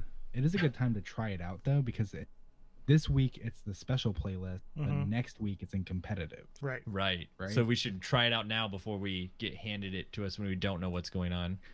Yeah. Control again. Not breakthrough again. Oh, I did get to play some of the new maps though on in comp, which was really fun. I was like, oh, whoa, what is this? I don't know what this is. And so it was fun to get to play some of those, and no one knew like what the spots were to go to. And so it was awesome to have a gameplay where people with their shotguns weren't sure what corner to hide behind. I really enjoyed that. But Hove, how was Breakthrough? Did you enjoy it at all? I liked so it. far? It was just me and Dewey played a couple games last night. Literally 2 games. Yeah. So I mean, I don't have a real in-depth opinion on it, but it's good in the sense that it's the only solely objective based game mode we have, which I as well as many other people have asked for a long time. So kills don't mean anything. It's just, I mean, not in any sort of score capacity, obviously. yeah. You want to keep opponents down, but right. The first map we played was another one at the same place as Eternity, like out in the whole Spire or whatever. What's that place called? the new Yeah. I can't. Yeah. Whatever. And it was very much open. Like it was just kind of like an open arena. I played that. That's the one map I played too. So there was it played way different than the second one we played was I don't remember the names. I'm bad with the names of them. The Firebase one? The one with the little elevator that they Firebase. Okay. Because on that one the first point was in that middle section where you're like almost underground. You have to go down under that thing. Okay. So you had to go in there because of the angle you can only see like parts of it. So you can't even like back off and try to take them out while they're on the point at the beginning. You like have to go down there. Yeah. So they played drastically different. The two of them. Well, that's cool. Yeah, but as far as the mode, I liked it. We're gonna have to see because people are gonna find better strategies, and then after better strategies, they'll find the cheesiest way to play it. So it's catch the thing in the middle, and then break the team's base. Yeah, they're pretty much. I mean, they look different, like and they use different terminology, but it's pretty much first team to capture the zone in the middle, and then if you capture it, you have to capture the other team's zone. Like you push to their like base, and they look different, but it's pretty much like standing on a zone. The only thing I noticed, I wasn't paying a lot of attention when it happened, but I want to say, like we got to the middle one, they had gotten it almost the whole way up, and then I think when we jumped on it, you like had to take their progress back down, and then it started over, and then you could start progressing. Oh, okay. So it was like the last flag whenever you're in a comp match and it goes to the end. If they capture some of that flag that comes up at the end, you have to actually, if they leave it, you have to recapture it if you don't kill them all anyway. So it's kind of like that flag. Yeah, but on that one, does it slowly go back down? Yeah. Okay. Yeah. It doesn't just restart automatically. It like. Yeah, I don't know for sure because generally there isn't a lot of time in between. But I don't know if it, say they get to 50% and then nobody's on it. I don't know if it just stays there until you have to make it go back down. I just know that when we were standing on it, I happened to glance and it was just coming back down to neutral slowly, while we were on it.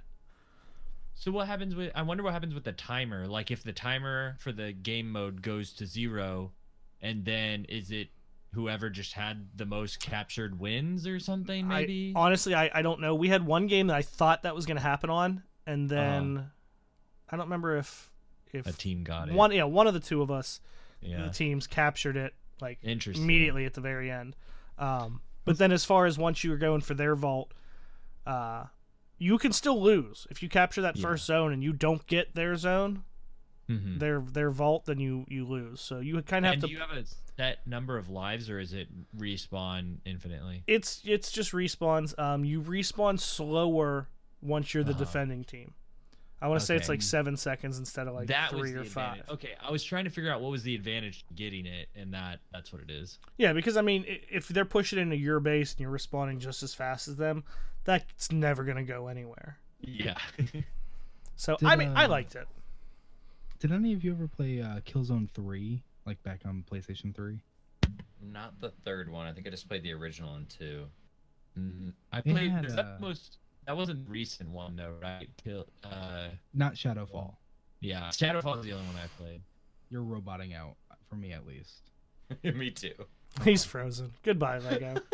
You are the weakest link. Oh, now he's frozen, like making a face like he's either gonna fight someone or he's pooping. Are you constipated, Lego? Fighting someone while pooping. Fighting. Not Blumpkin. Right. Yeah, close enough. Oh, that's great. I think it's good now, Lego. I think you're good. Am I good? You're I good. forgot what I was talking about. I mean, you're not good, but you're back. That's okay. We're done with this conversation. It's a good conversation. The next thing after Breakthrough is they changed some of the economy stuff, and I think these two things are some of the most important things we could cover for a second here, and that is Masterwork economy.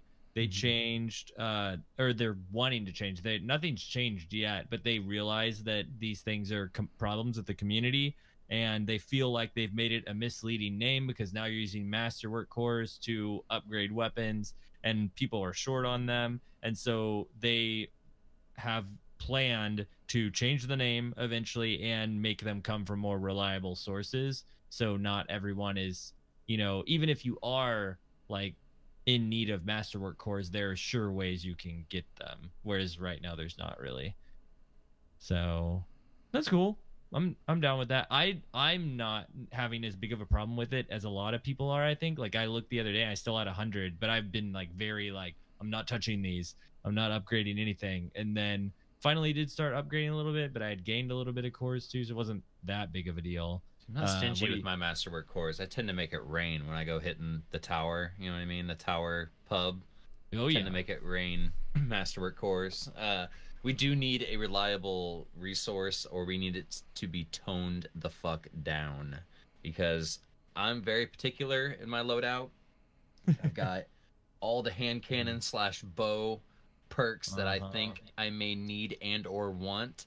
So I'm very particular right now. Like, everything goes into my my bow, my ace of spades, and all my gear. So I haven't been taking the the smart approach of just equip the blues so you hit the cap, and then so on and so forth. Like, I'm very particular about the way I want to look and how I want to perform while I look. Like, so it's been really rough for me. I think I went in with like 150, 200, and now I'm standing in the corner of the tower with a cardboard sign saying, like, I'll wash your shit for Masterwork cores. Like, at this point, like, Claw was right. That's Claw was right, dude. Absolutely. It's just really slow. Like, it'd be one thing if they actually dropped weapons that would give you masterwork cores, but they just don't. Like, it's a little rough out there. I blame Triton. I dismantled all my old year 1 stuff that was masterwork, except for like my better devil. Like, very few things were kept.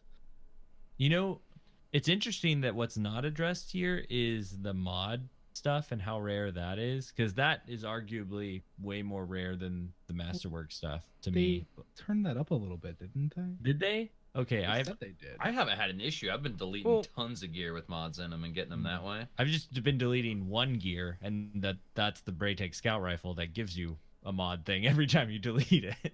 Really? I guess I guess the difference between those two though is you need masterwork cores to do like different, like if you want to bring a weapon up or if you want to. Yeah, that's true. Whereas mods are like they're an extra auxiliary, like they're yeah.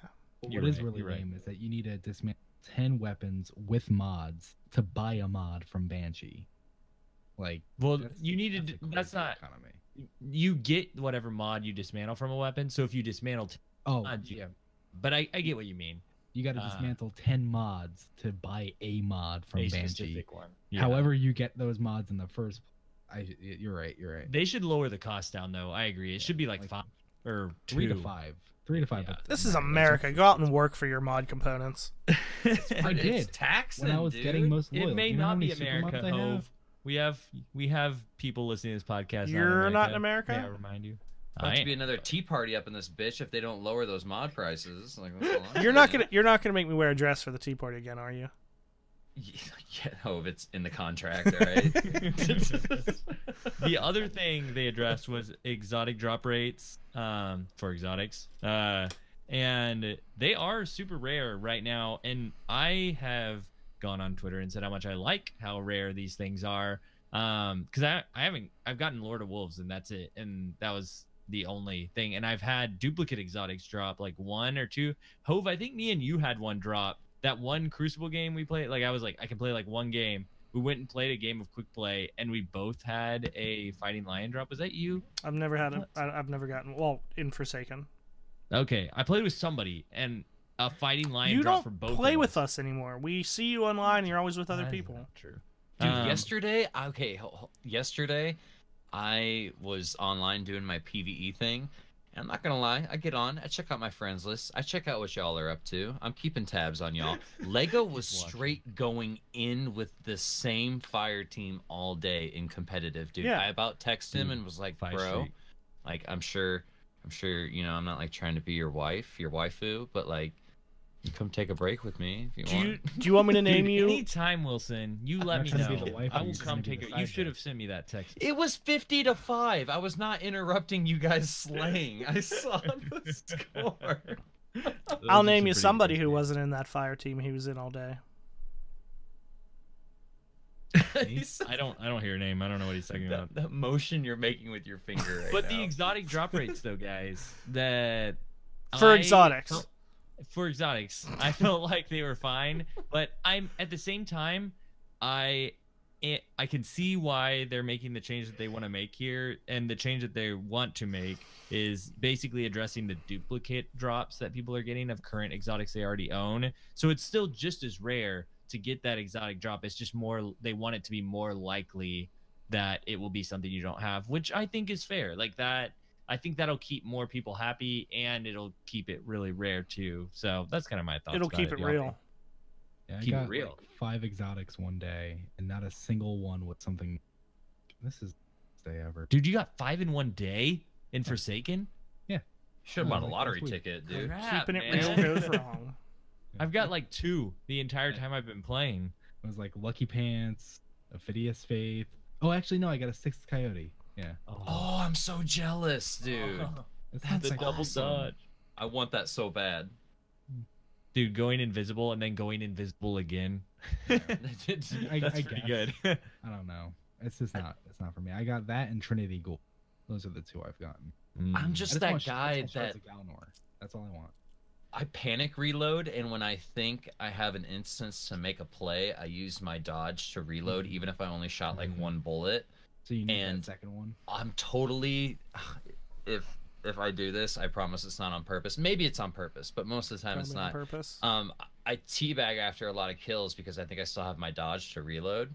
Oh, that's definitely on purpose. And I'm just that asshole that when he kills someone, you can clearly tell the difference between like someone who's like legit teabagging and someone who thinks that they have their if it's one dodge, it's clearly a dodge. And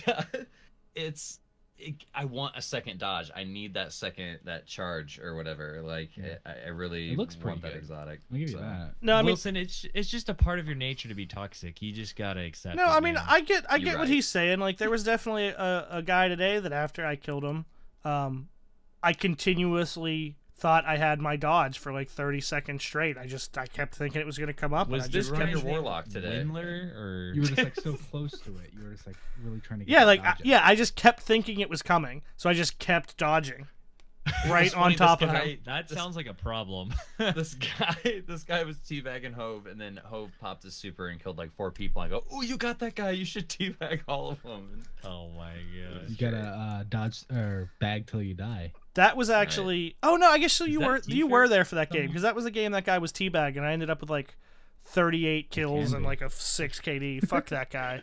Oh man, and a bunch of numbers. You remember his name? Oh my god, dude! Send him a letter. Cut it out for him. I'll send you. Last thing we got here is we got our banner. They've heard some thoughts about it. Which, here's the deal. I like the changes they're making, but ultimately the thing for me with Iron Banner has to do with like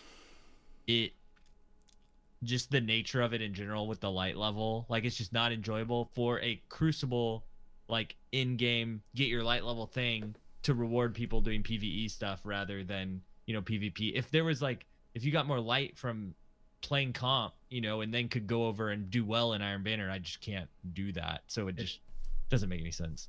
It seems kind of silly that the like, I guess, pinnacle PvP event is only rewarding to PvE players. Yes, exactly. I know. Yeah, that's my main frustration with it. Hasn't it kind of always been like that though? I mean, even early D1, you had the people who were like, remember people who would like give people shit. You're fake level 30 because you got your gear from Iron Banner. Iron Banner was the catch up, but now it's Crucible. I don't think it's ever been that shat on by PvE players. Exactly. I don't think it's ever been that drastic. Light level, or I'm sorry, power light has been this drastic of an algorithm either. In D1, it was like you had to be like 30 light levels below someone to even just like notice. Like you still weren't even like one banging them with a sniper. You know what I mean? And you can see it in the graph that they put up in this week at Bungie. You can see that it evens out towards the end, but at the beginning, if you're just 20 light level difference, you do 10% more damage, and if you're lower than that, you're taking 10% more like you are receiving 10% more damage. And so that's like a significant amount when you combine those two things together. And you feel it hardcore when I'm playing. I felt it because I was going in at 520 and facing 560s, and it wasn't fun. Like, I've seen arguments that it's like, well, it's only the first week, like you can't really expect to be at that light. And it's like, well, think about the solo players. Like I play almost entirely so the solo grind is not forgiving. It's like I went from, in 2 weeks, I went from like 530 to 546. So am I going to be in season 2 when I'm getting close to that max light? Is season 2 going to bump the light up again? Am I just going to constantly be playing catch up, never able to actually participate in Iron Banner because it's always going to be a carrot moving farther than I can catch?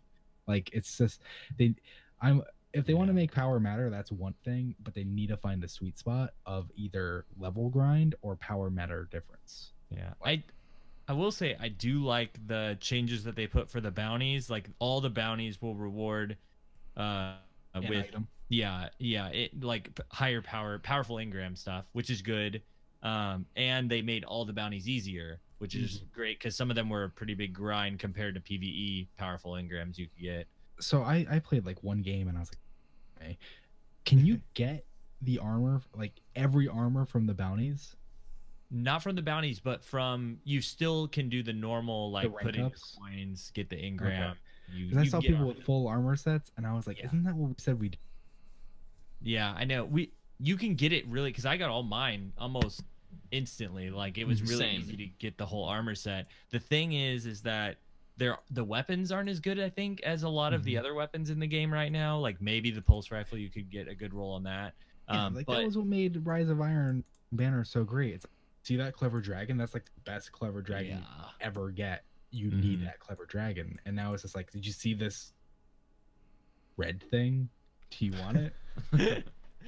And so between those things, it just makes me not really want to play it. I'll probably play a little more next time because there's more ability to get powerful engram. It's just not going to be as fun for me to do it as if light level wasn't in there, because I really like the one change that they made to Iron Banner in D2, and that's the triple capping thing where you triple cap, and then because at first I was unsure about it, but the more I played Iron Banner and the more like they would lock the zones and then we would try to get as many kills as we can, but then the other team would lock the zones. It was more of a back and forth a lot of games. It wasn't just like one team, you know, completely just that was really dumping on another one. Dumping. Ha. Poop. I know. Who says that? Wow. That's what you're all thinking. Anybody else have any Iron Banner thoughts? I think I'm done with it. That's about it. Done with it. It's kind of like going bowling, playing Iron Banner. It's like wouldn't it be hilarious if we played Iron Banner? But I love bowling. It's like one of those things. What do you want to do? I don't know. We could go bowling. We could go bowling. Listen, bowling alleys always have bars in them, and if you go to the bowling alley and get like pizza and drink beer while you're bowling, that is shitty. That is a good night. 100%. It is pretty fun, but then you get like bowling arm afterwards. Like, the fuck is bowling arm?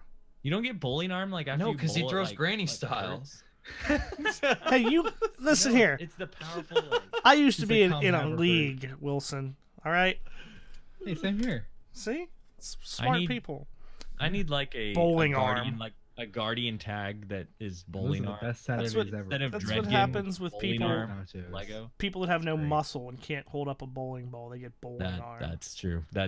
Yeah, that's true. I can't spin the bowling ball for the life of me. How heavy of a ball are you picking up? You know, you don't have the heaviest. Like, you know, like a 13 or something like that. I don't know. Ooh, Lego, do you want to hear something cool? Sure. Me and Wilson and Marcus and Dewey, we were looking at old pictures of you when you were a pothead. Oh, no. Oh. Not actually a pothead, by the way. Yeah, I know. Dude, man. You know, but... Dude, you know how many times, Wilson, that I got asked, like, in grocery stores, like, hey, man. I'm about to ask you next time I see him. Like, I saw your picture. Wait. How was... I know you... How was the rest of that going to go, Lego? They just asked me for some stuff, and I was like, sorry, man. Hey, man, how's your day going? Yeah, I just want to hear more, because you were like, hey, man. You have a good day, dude. For real though, your old pictures, you definitely look like my kind of crowd. Like Paul Rudd from Forgetting Sarah Martha. Well, did you have anything else, Hove, you wanted to cover this podcast? Is that a serious question, or was that like a bait? Serious question. Well, I sent you, since we had another giveaway today, and we haven't talked about our sponsors, I sent you that stuff too. Kind of where I was going with that. Who are your sponsors? So the Thick House. Not true. Our sponsor is actually Blue Microphone and Headphones. Do you? It's probably not a good time to talk about it. Never mind. Don't. And we're very fortunate to have them, and we really appreciate them giving us these giveaways to do like all the time. And so, and these products are awesome. Seriously, like, I can't stress enough how much I love this company. And if you are not the winner of the giveaway today, you know, you can always use code RezoCast to get a 20% off on the website, which is an amazing deal. But we do have this giveaway that we put out on Twitter. And man, if you're not following us on Twitter, you're missing out because we're doing these giveaways like all the time now. But the giveaway winner this time will be able to pick from several products. And next time, you know, if you follow us on Twitter at RezoCast, you'll see. But Hove, what are the 5 products again that they can get? I know you know. Lola headphones, Yeti microphone in one of 7 colors, a Yeti Nano microphone in I don't know how many colors because it's new. A nanny microphone? Nano? Did I say nanny? Like a nanny cam? Kind of sounded like a nanny cam, yeah. Hey, fuck off, Wilson. Sorry, dude. I'm still laughing about how you had to clear your throat like you're about to declare something from the king. The shit. God damn it. Was it the compass boom arm and the I don't know. There's a mic arm and a shock mount as well. They're all awesome. Get a lot of curse words from Hove. That's what you win.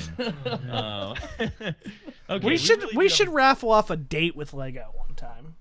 No, I'm a married man. I mean, That's there's not gonna nothing happen. sexual, Lego. She's okay. I already talked What do to her you about do it. on first date? Hove, let me do Calm this down. giveaway. We gotta give the fun a nice. Oh yeah, we have to actually do the giveaway. Go ahead. Yes. So we do have a giveaway winner for this week, and the name is Kendra Plyler at A Wretched Kitten.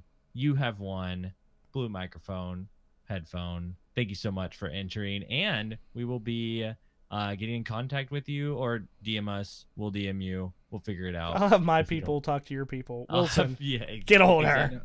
My people being Hove. Drake in the chat just said if you have not won, it's because Hove didn't rig it in your favor. What's up with that, Hove? Listen, anyone who's ever listened to this knows I have no idea how the fuck to do any of this stuff. So You go to the fucking nanny. you're lucky that these things get done at all. She is actually gonna receive a nanny mic. Like that's A what. nanny mic. That sounds creepy. It does. Oh You're a man. Hey, That's got, listen. like, I have an like, idea. Beatles vibe. I have an That's a idea great for another derogatory sponsor. Do you want to get term. sponsored again? I don't think so. I don't think Eaton so. Park. No. We'll get Eaton Park to sponsor us. That's not bad, but there's not one around here, so why That would I doesn't want make that? sense. Come here. Why is Yeah. it Eaton Park? I don't know. It's been around for like 70 years. I don't know what to tell Is you. it like Eaton Sonic? Park. Is it like Sonic, kind of? No, it's a restaurant. So Should you- it not be Park and Eat? No. Eaton Park. I'm with you, man. It's park and eat. That's because that's what you do. I'm in You order park- of succession as well. Maybe you Eat. don't. Maybe you eat and then you bark. No, But then that why would are be you eat there? and drive. How do you know? You don't know. You don't know me. You don't know my life. You're right. I don't know. Why are you there? It's the place for smiles. Matt Grundy knows what's up. Is We can't even decide why the place is named why the fuck it is. Come sponsor us. Their food is delicious. Oh, well, this has been RezoCast episode I don't- 103. Thank you for listening this week. I don't know why you chose to listen to us, but we appreciate it. Wow, that was rude, Lego. Sorry, I know why, because we had Anon here. Thank like you. that. Wow. Anon, I for saw enlightening. the reaction there. I get it. I know how he makes you feel. It's how he makes me Yeah. feel. Oh my god. Sometimes people say I look like James Franco, so I was trying to do that. What was it? The, Oh, the Korean. Wow, actually, I didn't see it until you did that, and then I saw That's it. pretty good. Yeah. I Wow. see it. That's amazing. Holy If you're shit. listening to the podcast Oh. version of this, you need to check out the YouTube version because you can also find RezoCast If you're there. listening to the podcast, as Triton pointed out, make sure you get the ranch dressing from Eaton Park because it's the best ranch dressing on the planet. Oh my god. You know what I just had? I just had Chick-fil-A's chicken sauce. Wait, That is Chick delicious. sauce? chicken sauce? Like the Yeah, Chick-fil-A It's sauce? called chicken sauce. It's Oh, not no. Chick-fil-A sauce? Is that what you're thinking of? Babe, was it Chick-fil-A sauce? Yeah, it was. I don't function. That's I phenomenal, don't dude. function. Oh man, I'm dead. This is That shit was good though. this that was is just Lego awesome. Lay Flash. You can find me on Twitter, Twitch, YouTube, and at Chick-fil-A eating chicken sauce. Oh, where can they So find? Chick-fil-A. You can find me at Eaton Park eating a super burger, the official burger of RezoCast. Rezo burger. Do you think maybe we can get like a burger named after us? I'm about to ask you what would be on a Rezo burger, but I feel like it would just take too much time. Don't ask. Save it for next Can I- episode. There's so much stuff. I went to a place called There's so much Bacon time. today. I know. Or yesterday. There's so much stuff, Hove. I know. And I had a sandwich. Infinite time.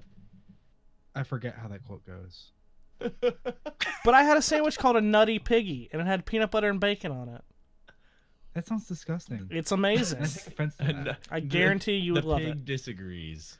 I guarantee you I would love it. You would love it. I would definitely love it. I'm done. I'm Hove. I don't know, man. it. Find me. Catch me outside. How about Catch that? me! I knew that was coming. I knew it, dude. Catch me at Wilson, Eden Park. Where can they find you? You can find me in my kitchen raiding my cabinet here in a minute because I am super hungry after all these talks of food. I don't have a Rezo burger on hand, so that's really we're gonna have to get that here in Central Illinois. But if you want to hit me up on Twitter and tell me how big of a goof I am, that is at Ryu Wilson. That's RYU Wilson. And until then, I'll see you guys next episode. Got a creeper. I'm sorry. AnonPig, where can they find you? Sorry. You can find me most easily on my Twitter talk, and I'm just at AnonPig. If you have any questions, because I love talking lore, anything that wasn't talked about here, you can ask there. I'll always answer. There's I'm a also lot. very popularly in the Ishtar Collective's Discord channel, and I'm just basically just yelling at people there. And every other Sunday, I do a lore talk show with some friends. Which is called Loose Cannon with one N, because we're clever. Ooh. Which I was really enjoying that last episode about well, it might not have been the last episode, but about the whisper. Oh yeah, Interesting. you watched. That's awesome. When I heard the Weird. word loose, I thought we were going in a totally different direction. Also, my Unbelievable. official burger is a burger with Munster cheese, sliced thin habanero peppers, Okay. Vidalia onions, and then this ghost pepper sauce, Melinda's ghost pepper sauce on the burger. He likes it spicy. Okay, so burger, Melinda sauce, cheese, There's an order. Munster cheese, habanero pepper. Oh yeah. Yeah. Wait, It does he has to have be in it? order. Oh, I thought he was gonna pull a burger from the side of the screen. I was like, what the fuck, dude? Habanero peppers on Vidalia onions and ketchup on brioche bun. Nice. That's the Sounds official fire. burger of AnonPig. That's a wonderful idea. The other three of you have homework for next week. I need to Yep. know your Agreed. official burger official burger, so we can Exactly. combine it and make Put weed on it. when our burgers combine. Oh shit! You know, I gotta plug a great death. It's a steak and cheese, it's a cheesesteak, but it's got mayo, cherry peppers, and mozzarella sticks. Wow. Dude, I am so fucking hungry right I'm now. so We gotta hungry stop. too. Do you want to Well- do you want to keep talking about food? Do you want to have a food podcast? You Yes. can find more about food at RezoCast on Twitter, where Hove will be listing the official RezoCast burger ingredients Foodzocast. later. Foodzocast. And you can find us on YouTube too. And if you enjoyed And this podcast, please leave us a review on iTunes. We'd greatly appreciate it, like immensely appreciate it. And in that review, you can tell us what you would like us to talk about as the topic of our next podcast. And I don't mean the next Yeah. episode. I mean the podcast that we're starting soon. That isn't actually gonna, well, it's giving me dirty looks. Bye. Well, thank you all for listening. You can find more about Team Resolute at Team Resolute. And that's it for this week. Until next time, guys. GG. Bye. Bye. Bye. Fucking Hawthorne. Bye.